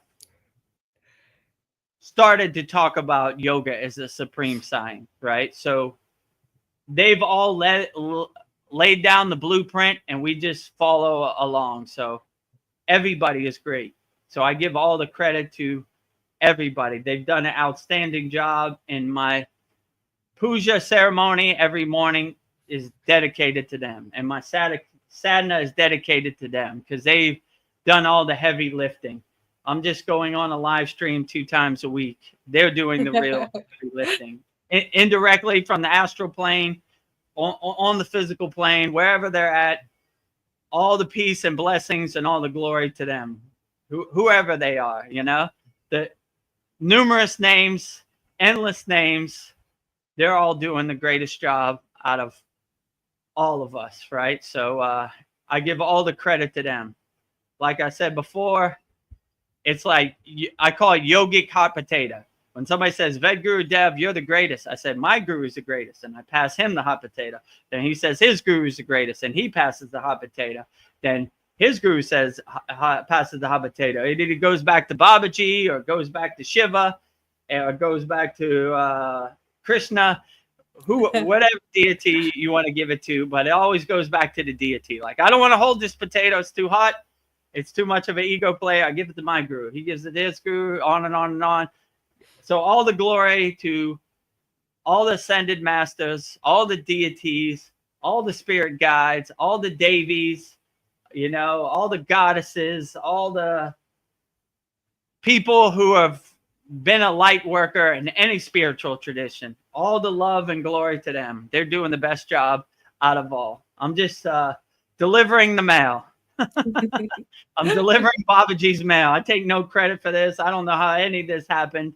You know, I'm just like you. I'm just delivering the mail, you know? Yes. So call me the Babaji's postman. One of our members in our Kriya Yoga Masterclass says, "You're Babaji's postman."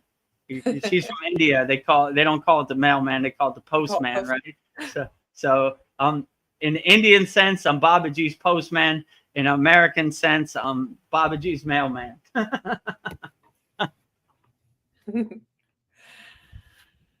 Wow, we're having such a great conversation. I guess we'll keep going. How long have we been on here now? 3 hours and 14 minutes. Whoa. Yeah. How are you doing? Do you have to go? You have to go today, or?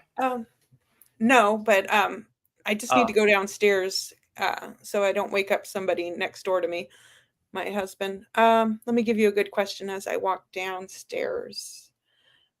What is better, action or renunciation? Well, they're two different things. So renunciate says, I don't attach myself to any of this. I don't need any of these worldly possessions. I don't need any of this materialism. I have everything I need inside me as me. All my inner divinity, all my tools to help me overcome. So I renunciate it. Everything. And what was the second one? Is it renunciation? Is it as action or renunciation? Which is better, action or renunciation? I mean, they're both great in their own kind of way. But if you ask me, in my own biased opinion, I would say action, because talking about renunciation isn't really going to do the inner work. Yeah, Kriya means action, where we're not talking about Kriya, we're doing Kriya, right? So we're not giving up. We're making a wholehearted commitment that we're going to do every action it takes to get us to where we need to go. So as an action yogi, a Kriya yogi, we always do the inner work and we always take action. We don't, my guru used to say, we don't talk about Kriya, we do Kriya, right? So a lot of people like to talk about Kriya yoga. This person did this and this happened, but it's not going to do the inner work for you. When you take action and you do the inner work, then you really start to see results, and then you start to see effectiveness. You're not giving up on the world. You're not renunciating the world. Like, I want no part of this. You're saying, I am in the world and I am a Kriya yogi and I have the tools I need to overcome this dense world, and whatever situation I'm in, I'm going to face it wholeheartedly. I'm going to face it head on, right? Like, I'm going to take action. I'm not going to talk about action. I'm going to take action. I'm going to solve the problem, whatever the problem is. And no matter how the problem happens, I'm going to take action. Like, I'm not going to hide under my bed or cry about it. I'm going to take it. That's the best you got? Come on. Like, I just thought of myself. I called myself before the Oprah Winfrey of Kriya yoga. You get Kriya yoga, you get Kriya yoga, you get Kriya yoga, you get Kriya yoga for everybody. Now I got a new one. I'm going to call myself the Captain Dan of Kriya yoga. Is that the best you got? For all those who saw Forrest Gump, Captain Dan's on the boat and there's a big storm. And instead of hiding in the cabin, he gets right up on the mast and he says, come on, give it to me. So that's what I am of Kriya yoga. That's the best you got. That's kindergarten. That's light work over here. Let's go. You know, I slept in a cave in the freezing cold Himalayan mountains. This is an easy day at work. This is kindergarten, you know? So I want the smoke, you know, give me the smoke. Give me the smoke. That's the best you got. Come on. You know? So that's all I'm ready for you. That's nothing. Kindergarten. That's all you got. So, that's me on the Kriya yoga boat on the mast, and it's swaying back and forth, and it's storming, and it's raining, lightning. I said, that's easy. This is junk in me. Come on. You ain't got nothing. You know? I thought you were a dancer. Give me the dance, not this junk. Oh, and I'm also Mr. T of Kriya yoga with all my Mr. T Kriya. That's enough. I pity the fool who don't practice Kriya yoga. I pity the fool. I have a question for you from YouTube. somebody named Seeker. Is there a way to call in and ask a question? Well, no, we don't have a call in. I'm in Thailand, so I don't think you would want to encourage the long distance international phone charges, but just put it in the YouTube chat.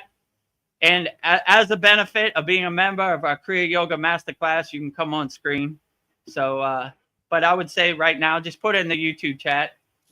Just type it out. We don't have a call-in service. Maybe one day I don't know how we would even do that, but maybe we figure it out.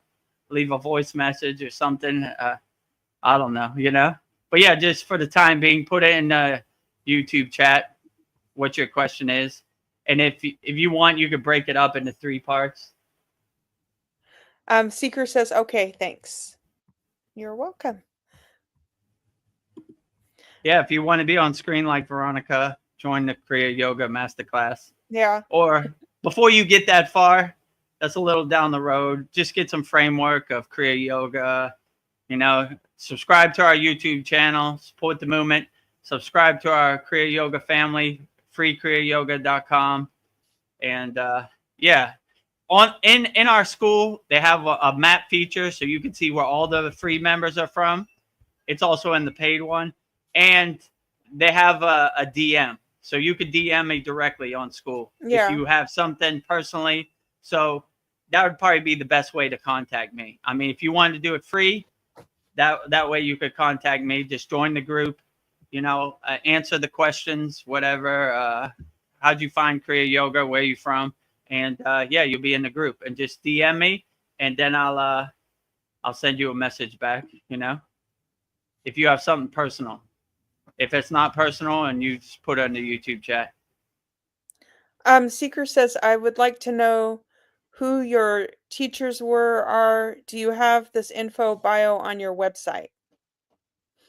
Yes, I've been waiting for this question. So we have a nice Himalayan yogic video that explains my parampara, my lineage.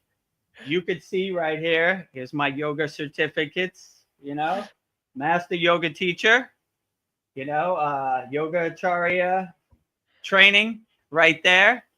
So, but we'll play this video for you. It explains who my guru is, what is my parampara, what is my lineage, what is my credentials, all in one video. And I've a lot of people have asked me this, so I put this video up a couple weeks ago, but I've never had the opportunity. So I'm very grateful and feel blessed to have the opportunity right now. So let's play that video. Who's my guru? Yes, Vedagurudev brings the receipts. Here we go. Welcome. My name is Vedagurudev, and I'm honored to be your teacher in this transformative practice of Kriya Yoga. I am an award-winning Himalayan yogi, holding the highest certification in Kriya Yoga instruction, recognized by India's most respected yoga acharyas. Since 2018, I have been teaching this profound spiritual science of Kriya Yoga to students all around the world, helping them unlock their inner potential, aligning with the divine. Who is Vedagurudev's guru? My revered guru is Swami Vedananda Saraswati. He is one of India's most respected yogis, swamis, and spiritual teachers. His ashram is located in Dwadahat in the state of Uttarakhand, India, nestled amidst the serene Himalayan mountains, near the sacred Babaji's cave. Swami Vedananda is not only a master of yoga, but also the author of several renowned books on the subject, sharing timeless wisdom with seekers worldwide. His teachings have profoundly shaped my spiritual journey and deepened my understanding of Kriya Yoga. What is Vedagurudev's lineage, parampara? My practice and teachings are rooted in an unbroken lineage of parampara, which signifies the uninterrupted transmission of Kriya Yoga knowledge, techniques, and values from one generation to the next. This Siddha tradition, known as Siddhanta, ensures the teachings remain pure and potent, while adapting to the needs of the times. It is through this lineage that I not only learned the sacred techniques of Kriya Yoga, but I also absorbed the wisdom, energy, and the transformative power of the tradition directly from my beloved Sadgurudeva, Maha Avatar Babaji Nagaraj, the immortal fountainhead of Kriya Yoga. Why the name Vedagurudev? The spiritual name Vedagurudev was given to me by my guru as a part of sacred initiation called Name Diksha during a profound experience in the Himalayan caves near Satupan Tau Lake in Barinac, India. What is Name Diksha? Name Diksha is a sacred initiation where my guru bestowed a spiritual name upon me, Vedagurudev. My name symbolizes a new spiritual identity, marking the commitment to the spiritual path, my alignment with higher truths. My guru intuitively chose the name Vedagurudev based on my energy, potential, and inner nature. So there you have it. My guru is Swami Vedananda Saraswati. His ashram is in Dawada Hut in the Himalayan mountains in the state of Uttarakhand, India. And our lineage, our parampara, is from the Sita tradition known as Siddhanta, goes all the way back to Adi Yogi, Lord Shiva himself. So if you need some pieces of paper, there's my certificates, Yoga Acharya certificate, Master Yoga Teacher certificate. So there you have it. You're in the right place. So you're learning Kriya Yoga from a real yogi, from a real lineage, from a real authentic parampara. I have name Diksha. My name is Vedagurudev. Ved, because my guru is Swami Vedananda. Guru, guide, dispeller of darkness, guiding you on the path, and Dev, guide to God. So I have name Diksha. I have all the receipts. I have all the credentials, certifications, whatever you need. So I come from a real Himalayan parampara lineage also. So you want to learn yoga, you're learning from a real Himalayan yogi, authentic yogi, name Diksha, certification, all of the above, right? If you learn yoga from somebody named Tracy Smith, no guru, no name Diksha, no lineage, no parampara. So if you want me to be your guru, then join the Kriya Yoga School. All the information's here. So hopefully that answers your question. What was his name? Seeker. Seeker. Okay. Yeah. Well, if you're a seeker, you're in the right place. Let me guide you to the fruits and benefits of practicing Kriya Yoga, right? So no need to look any further. You're at the right place. Yeah. So if you have any additional questions, let me know, right? Seek no further. Yes. Your certification, your yoga certificate, your certification, it's like over 1,000 hours to get it. And didn't you say only 100 people have that? True. I thought it was like a really rare thing. Yeah. Right. Very few people have the Master Yoga Teacher certificate, and I do. Under 100 in the whole world. So I don't know anybody who has both of these. So this one is Yoga Acharya certification by the highest yogis, Indian Himalayan yogis, and this one is the standard Master Yoga Teacher training, right? With all the, what do you call it? Circles, all the hours, right? 200 hours, 300 hours, 500 hours, 200 hours, 500 hours, 200 hours. So wow. All the levels of certification. So I guess I'm official. You're official. The paper doesn't really matter. It just matters if you resonate with me. If you like what I'm saying, then and you feel like I could help you along the path of Kriya Yoga, let's get started. So seek no more, seeker. Yeah. Let's get started today, right? Yes. And then I have a question from Darren Carter. Actually, I'm curious too. Let me pull it up. Hi, Dev. What's the rest of your day look like after this satsang? Yeah, what are you up to? Well, I mean, we have a class on Saturday, so we're learning 3 new techniques. So I get all those techniques ready together. I answer a bunch of questions in DM on SKOOL and liked all of the posts. What else do I do? I mean, I pick up my daughter from school around 4 o'clock. Yeah, eat some dinner and just, I integrate my sadhana during the day. So I've already, before this satsang, did my morning sadhana practice, which is a little shorter because I do the live stream.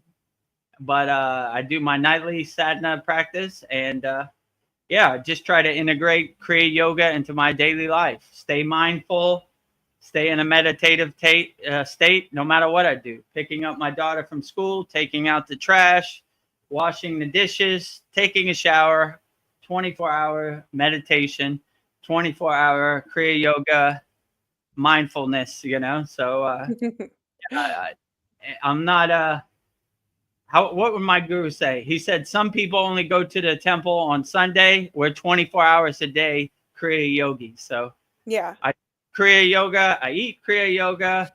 I wake up Kriya yoga. I integrate Kriya yoga 24 hours a day into my life. So 24 hours a day Kriya yogi. So anything I do, even the most monotonous things like taking out the trash or washing dishes, is always a Kriya yoga practice, a mindful practice. So I integrate Kriya yoga into my daily life. Even if I go out into the Maya delusional world, still Kriya yoga, Put up my Kriya yoga shield, integrate Kriya yoga as much as I can. Look for opportunities to add Kriyas to my daily practice. Like, somebody cut me off on traffic. I know what's perfect for this. Adding that Kriya. I've been waiting for the opportunity. I asked about our lineage, our parampara. I've been waiting for that opportunity. Yeah. So I look for opportunities to integrate Kriya yoga into my life or answer these questions. So 24 hours a day Kriya yoga practice, integrating it, incorporating it into my daily life as much as possible. Wake up Kriya yoga, sleep Kriya yoga, eat Kriya yoga, drive Kriya yoga, all Kriya yoga, breathe Kriya yoga all day, right? 24 hours a day pranayama practice, So it becomes a Kriya yoga practice if you integrate it properly. So 24 hours a day Kriya yogi. Darren Carter says thanks. You're welcome. Anytime, my brother Darren. Always here to answer all your questions and help. And Mariana says, I love the video. I love it too. Seeker says, thank you. Great video. Sorry. Yeah, no problem. If you have any other questions, by all means, give it to me. So, and Seeker, if you like what we're doing here at the Kriya Yoga School, subscribe to our YouTube channel at Vedagurudev. Join our free Kriya Yoga School, 100% free. Freekriyayoga.com. Click on join the group. And if you like the value and you want to join us up here on the big stage, go to kriyayogamasterclass.com.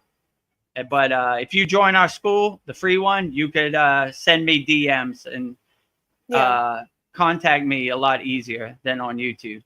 So that's a benefit. And like I said, it has a map. We have almost 500 free members right now, and it has a map where you could see where they're all around the world. Maybe you find a Kriya yogi next to you, wherever you're at. So we have a very interactive and loving Kriya yoga family. So everybody's welcome. Everybody. Seeker had another question for you. Seeker wants to know, did you start at SRF before you found your guru? Yeah, that's a good question. So my brother lives in Santa Monica, California, which is a mile down the street from Pacific Palisades, Malibu, Lake Shrine. So before I got initiated into Kriya yoga, I had some feelings, and my brother goes to SRF like every week. He likes the lake, he likes the swans, he likes the flowers. He rides his bike there. It's close. So I've been there many times before I became a Kriya yogi. So it kind of planted the seed that I was gonna go through the regulations of SRF to become a yogi or get initiated in the SRF's plan. Right when I started to do that,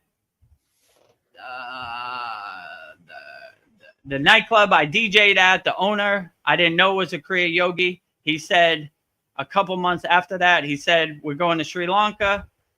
And I was like, why are we going to Sri Lanka? He said to get initiated in the Kriya yoga. So I never went through SRF's plan. I know a bunch of yogis who are my good friends, but I took a different route. I was initiated in the Kriya yoga in Kathigarma, Sri Lanka, the same place Babaji was initiated by Bhoganantar, and into Kriya Kundalini Pranayama, and that began my Kriya yoga journey. So I kind of indirectly skipped over that steps. But so yeah, I'm more initiated into Kriya yoga and certified by actual Himalayan yogis, right? Later I met my guru, and then I became one of the family. So our tradition, our lineage is called Siddhanta, which is basically from the Sita tradition, like Bhoganantar, Agastya, Babaji, Patanjali, Dan Vantri, like Nandi Devar, like all these are like Sitas, right? The perfected ones, the high enlightened beings. So that's where our tradition comes from, and that's where our lineage and our parampara comes from. So yeah, I respect Yogananda, because if it wasn't for Yogananda, none of us would be here. So Autobiography of a Yogi is like the Bible to Kriya yogis, and Lake Shrine, SRF, or any of the ashrams are like Mecca for Kriya yogis, right? So these are all great yogis, but I took a different path, But how can you not respect Yogananda, Yukteswar, Lahiri Messiah, my favorite, and so like they're all outstanding. So anybody that loves Babaji, I love them too. So as you can probably see, I'm a Babaji and Mataji super lover over here. Yes. so I got nothing but love for anybody who utters Babaji's divine name. So any Kriya yogi, they're all outstanding to me. Like I said, they're doing all the heavy lifting. They're doing all the real work. I'm just saying a couple things on live stream. They're the real superheroes of Kriya yoga. Well, I don't see any more questions on YouTube, so I'll get back to the questions that Arjuna asked Lord Krishna. So what was the next one? How can one transcend the three modes of material nature? I don't know what the three modes are, but how can you transcend to the material from the material nature? The way you could transcend the material nature, just not get attached to it. Don't identify with any of this. I don't identify with my car. I don't identify with my bank account. I don't identify with my house. I don't identify with anything material. It all comes and goes. It's all water under the bridge. So most yogis don't even identify with their physical body. They say these are like clothes that I change. So when you only identify with your soul, you see God inside you as you, or your inner self inside you as you. You become self-realized, or you become God-realized, and you laugh at this materialism or these modes of materialism like the joke they are. They do not define my soul in any way. They're just fairy dust passing by in the wind, you know? Like I like not Lahiri Messiah, Ramayana Maharishi. When he came to the place of his ashram, he took all his rupees out of his pocket, threw it in the water. I never want to touch this dirty money ever again. And he got his wish. So as yogis, my guru was a sannyasi, which is a renunciate.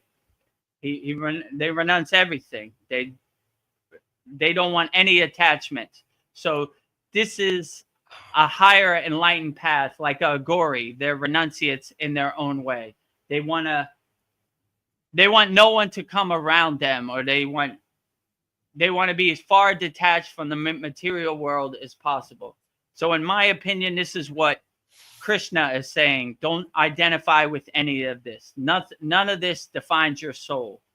You know, your flag doesn't define your soul. Your football team doesn't define your soul. Your car doesn't define your soul. Your bank account doesn't define your soul. None of this defines your soul. So just detach from it and become more the detached witness. Don't stand too close to the TV. Don't think you need any of this. Your soul is eternal and infinite, and it can't be defined by any materialism. So we become the detached witness, and we create space and separation between us and materialism.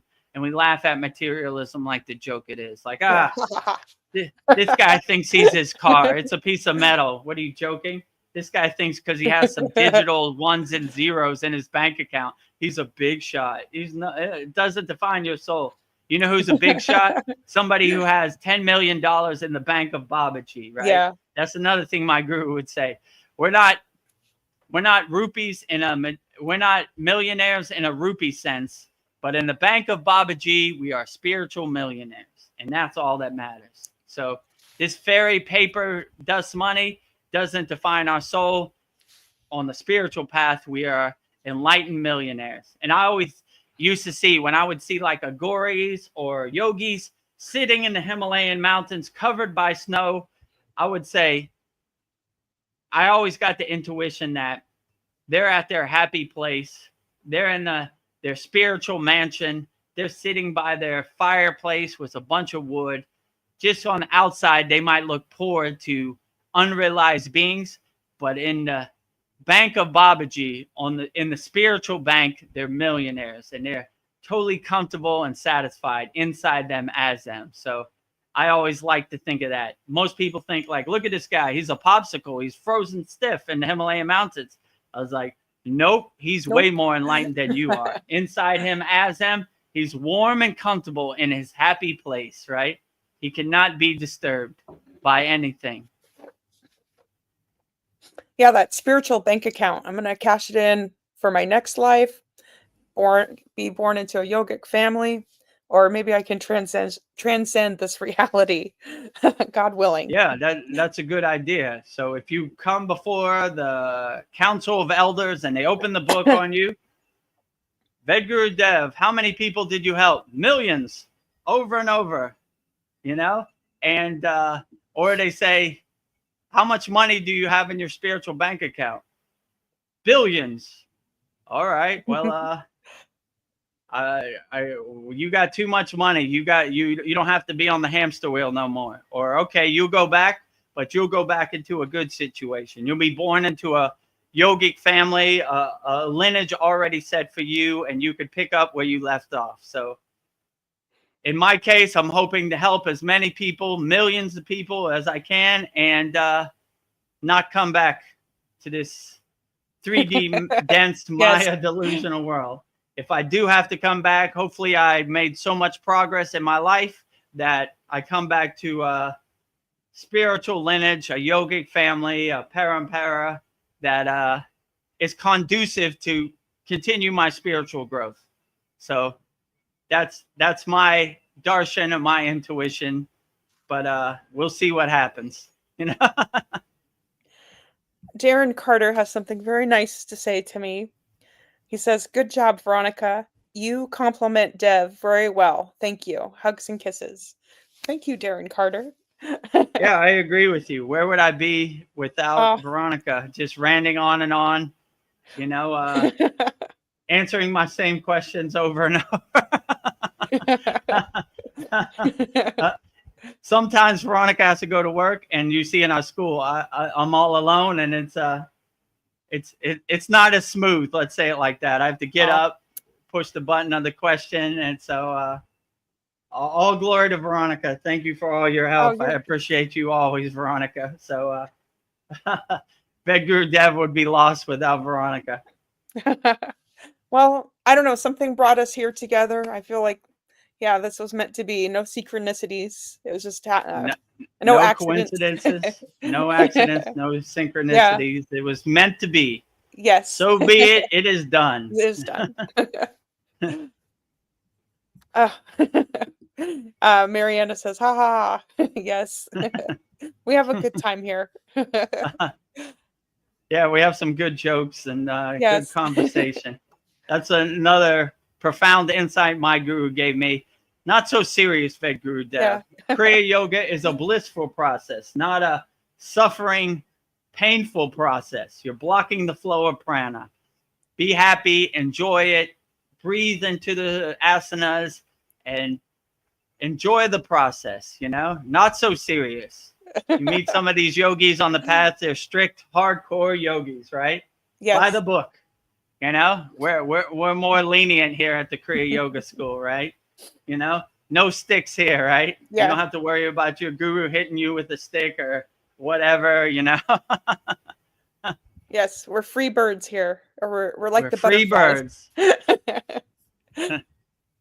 Mariana, she says that Veronica is on fire tonight. I guess so. Like, I was in a bad mood before we started, and as soon as I get onto Satsang, I'm like all happy. Something just happens. Like, yeah, me too. When I'm in Thailand, I got to wake up like 6 a.m. to start this. It starts at 8 a.m. Yeah. So I like roll out of bed like, ugh. But then I get on and I see all of the comments and Veronica's beautiful smiling faces, and all of our members show up and their energy, and I'm just like, Krishna said this, and Babaji, and you know, on and on and on, you know. Well, I have another really good question Arjuna asked Krishna. I wonder this too. What is the fate of those who die before attaining spiritual perfection? I mean, I would say people who die before they attain spiritual perfection, they start the process over. And the process is way more dense and hard because you get like a blank slate. You get a memory wipe. So you got to start from ground zero over and over and over and over again. So that's why I always say, like, it took me over 40 years to get on the path of Kriya Yoga. So I'm going as far as I can. And even the Sitas, they had the inner alchemy to extend their life as long as possible, because that was their process too. They wanted to live as long as possible so they could make as much progress on the spiritual path as they could. So I would just be the best person you could be. Love as many people as you can. Be compassionate to as many people as you can. Be as helpful to as many people as you can. And hopefully you could get off this hamster wheel of reincarnation. But if you do reincarnate, you reincarnate further down the path, you know, and you're closer to home, as they would say, you know. So that's my procedure. I'm trying to help as many people as possible, go as far down the path to Kriya Yoga as possible, and yeah, just be as loving, as kind as possible, and don't make the same mistakes that I probably made in many other incarnations. Yes, learn from my mistakes, pivot, change course, change directions, be open-minded, and hopefully I could get off this hamster wheel and join Babaji around his Yagna fire in this lifetime. But if not, keep going, keep making as much progress as I can, and learn from my mistakes. Most people, they do the same thing over and over and over. Lifetime, lifetime, lifetime, lifetime, lifetime. That's how you get 1,000 reincarnations. Me, I'm trying to learn from my mistakes. Not going to do that again to shorten my ascension. So hopefully I could ascend a lot faster and not make the same stupid mistakes I made earlier in my life and in past lives. And you can never go wrong loving people, helping people, being kind to people, being compassionate to people, helping people. Look for all those opportunities and you should be perfectly fine, you know? So that would be my best suggestion, to make as much spiritual progress in this life and not reincarnate. Or if you do reincarnate, you close the gap, you know? You learn from your mistakes, you know? So don't repeat the same thing. Don't repeat the history. don't repeat the history over and over and over. Let me stretch my feet. How long have we been on here? 3 hours and 50 minutes. Oh, I don't know. I maybe can finish up these questions for 4 the hours. next song. Yeah. Yeah, maybe save them for the Soul Talks. And 4 hours, we'll wrap it up. So anybody has any questions on YouTube, in the next 10 minutes, we're going to wrap it up. I hear my earpods starting to die, so I guess that's the cue to kind of wrap it up.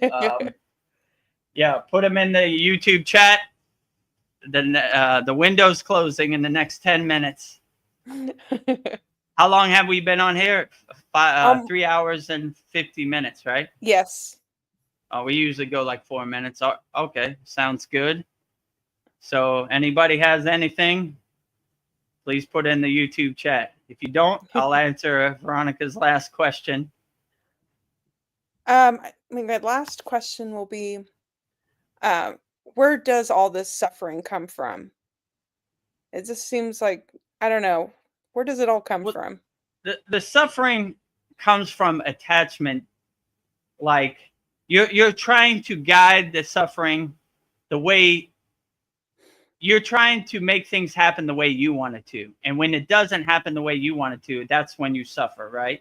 Because you're disappointed that you didn't get the outcome of the expectation that you were looking for. So all this suffering is attaching to something you want to happen, and it didn't happen the way you happened. If you're not really attached, suffering really has no meaning to you. You're like, I didn't have no expectations, so I'm not disappointed. I can't suffer unless I have expectation. So suffering is like the weight you put on yourself to try to make people happen the way you want it to happen. But when you realize no one really happens the way you want it to happen, then you have less suffering. Like, this is going to happen the way it's going to happen, and I have no control over it. So I'm not going to suffer about it, things I don't have no control over. Or I'm not going to get in a fear state of things I have no control of. Let it happen the way it happens. Que sera, sera. Let it be what it's going to be. Let it be. However it happens, I'm not going to attach to it. I'm not going to have an emotional reaction to it. I'm just going to let it happen the way it happens. And let it happen the way it happened. And suffering or getting emotionally attached isn't going to change the outcome anyway. So it's almost like a wasted emotion, a wasted suffering. Like it's like trash you don't want to put on yourself. Like, let it happen the way it's going to happen. But I understand this 3D Maya delusional world is very dense, and people like to push your buttons, and they like emotional reactions, and they like to get you upset, right? Oh, you're a yogini? Well, yoginis don't get upset about that. I like when people tell me that type of stuff. Like, what do you mean? Kriya yogis, they don't do this, or they don't do that. You posted a video a couple weeks ago where a yogi was smoking, and he was like, this doesn't define my inner self or my self-realization. If I want to smoke, I can. It doesn't make me less of a yogi. So all these people perceptions of what a yogi should be, yogi should be a vegetarian, yogi should do this, yogi should do this. All these unrealized people telling realized yogis what they should do is a total joke. So you begin to see like you begin to have more of a shield or more of protection from these outside meteorites hitting your atmosphere. They dissolve on impact. You have your shield up. You're ready for it. Like, oh, you're going to tell me what I do? You have no clue, you know? So you begin to let people's perception not become your perception, or their story become your story, or their science become your science. So, you know, all this, right? So you begin to craft your Kriya Yoga sadhana and your Kriya Yoga integration into your daily life however you want. And you become the king of your castle, and you become a free bird. And what they say, it's water under the bridge. It's skies passing in the clouds passing in the sky, you know? Let it pass, not attaching to it, not suffering, laughing at it. Aha, that's a good one. Yeah, I'm not attached to it. Detach, let go, detach, let go, detach, let go, detach, let go, detach, let go. And when everything is let go, you have nothing to suffer about because there's nothing there. So don't go down any rabbit holes. Don't attach yourself to anything. Just let it all pass. And that would probably be my best suggestion, how to not suffer. Yeah. Swaha. Swaha. It's worked pretty effective in my own case, but try it out for yourself. Well, I have an exciting message for you. Seeker he just says, I subscribe to your YouTube channel. I'll be back. Nice. Maybe I'll join the free Kriya Yoga soon, but I'll get to know you here first. And, sounds great. Whatever works best for you, that is the best way. Seeker says, I already have a Kriya Yoga practice, an electric approach based on several teachers. Oh, nice. Nice. Well, if you think I could help add to your Kriya Yoga sadhana, I'd be happy to have the opportunity. So, yeah, sounds great. Yeah. Or if you just want to come on YouTube and ask questions, that's great too. Whatever resonates with you, that is the best way. Yeah, our free Kriya Yoga school is 100% free. So no skin in the game. Just join our group. You could DM me directly in our school and be around 500 like-minded Kriya yogis from all around the world. And if you like the value or you want some more advanced techniques, we have a paid school, kriyayogamasterclass.com. And that way you could come on screen, and that way you could I could coach you 24 hours a day, and we could walk this Kriya Yoga journey together. If you have any questions about any practices, by all means, give it to me. I'm an open book. I'm here to help. Oh, Darren Carter says, to Seeker, can we give Dev some great references? Yes. Best guru ever. Give me some testimonials, some references, right? Some, you know, Veronica is an actual member of our Kriya Yoga Masterclass, and so is Darren, and so is Paul. So, you know, you could ask them directly about how they feel and the benefits they got from practicing Kriya Yoga directly. So, yeah. Seeker says, excellent. Yay. Yeah, and I look at Kriya Yoga, like I say, the supreme science of Kriya Yoga. Don't believe me blindly. Test it, observe it, experience it so you know it, right? So I'll do my best to get you the most effective techniques and the best results from practicing Kriya Yoga as I can, you know, best as I can. Mariana says, so am I. So she's another reference. Yeah, Mariana. Sorry, Mariana, I forgot you. Mariana is also a member of our Kriya Yoga Masterclass too. So you have many references, many testimonials. You could message our members directly, and they'll tell you the benefits and the fruits that they got from practicing Kriya Yoga. And the good part, they all started from zero. So yeah, you're probably a little more than further than they were when they started over a year ago. So yeah, we would love to have you a part of our Kriya Yoga family, Seeker. And but no pressure, up to you at your own pace and your own time. So we appreciate the subscribe. Anybody out there who hasn't subscribed, please support the movement. Subscribe, 100% free.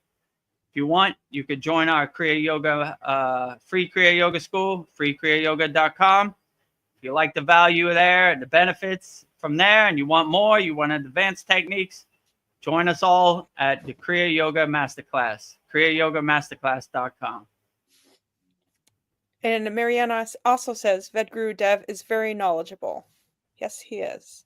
I appreciate that, Marianne.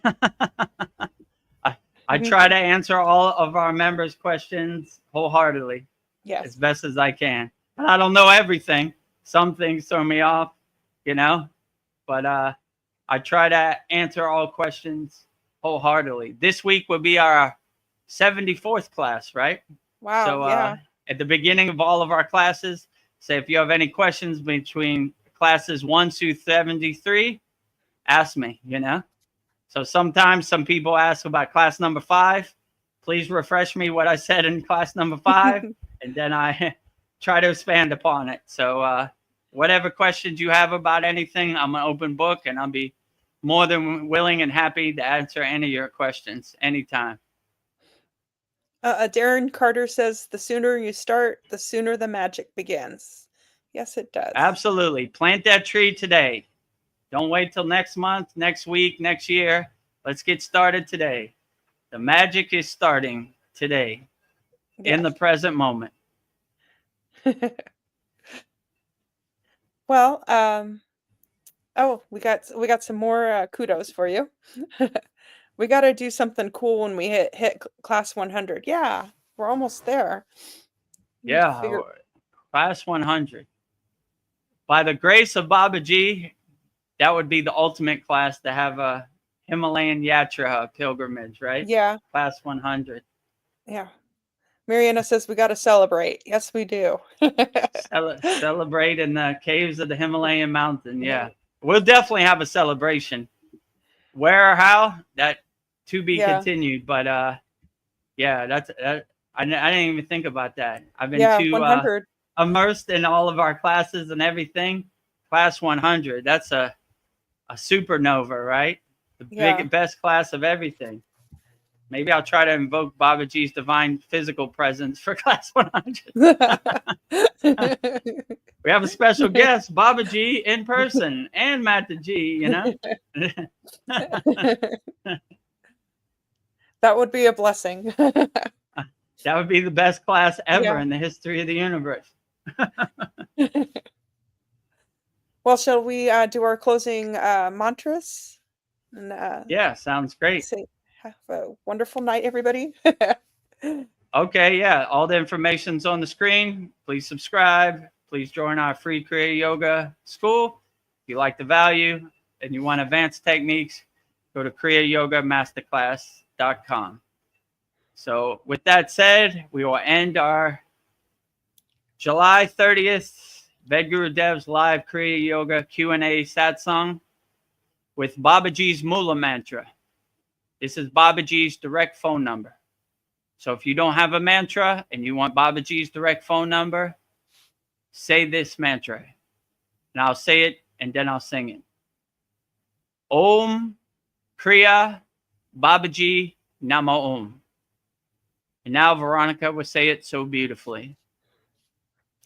Om Kriya Babaji Nama Om.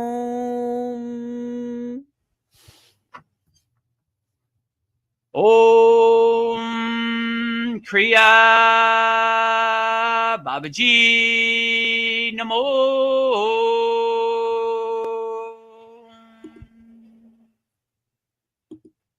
Lastly, we will sing the Shanti Universal Peace Mantra, sending peace and love to all people all around the world. And Veronica will say it so beautifully.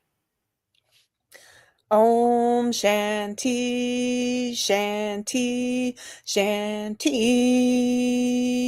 Shalom. Sat Nam Sadhu Tao Em. Spirit Swami Kami Amen Amen Umen Selah Hom. Om.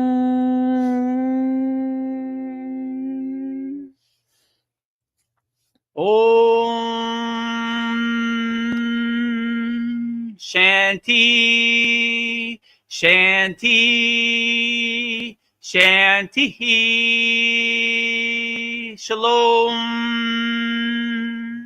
Sat Nam Sadhu Tao Am Om Spirit Swami Kami Amen Amen Om Selah Om Om.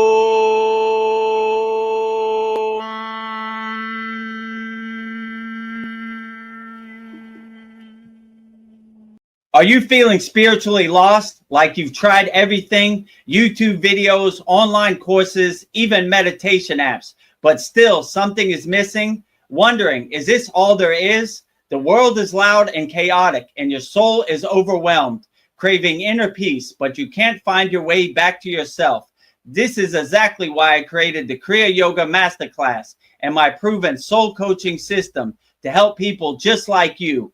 This isn't a video you watch and forget. It's a daily spiritual lifeline that brings you back to your soul. So if you're done feeling lost and you're ready to start transforming, then come join us. This is more than a course. This is your lifeline.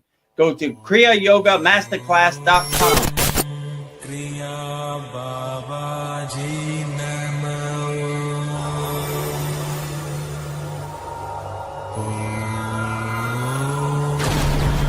Kriya Babaji Namo.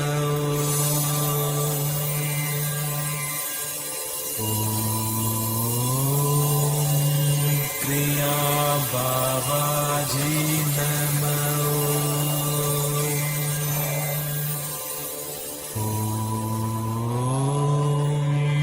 Kriya Babaji Namo.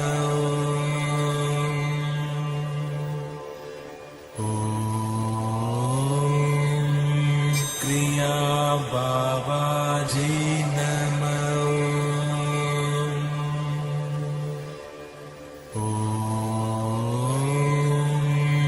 Kriya Babaji Namo.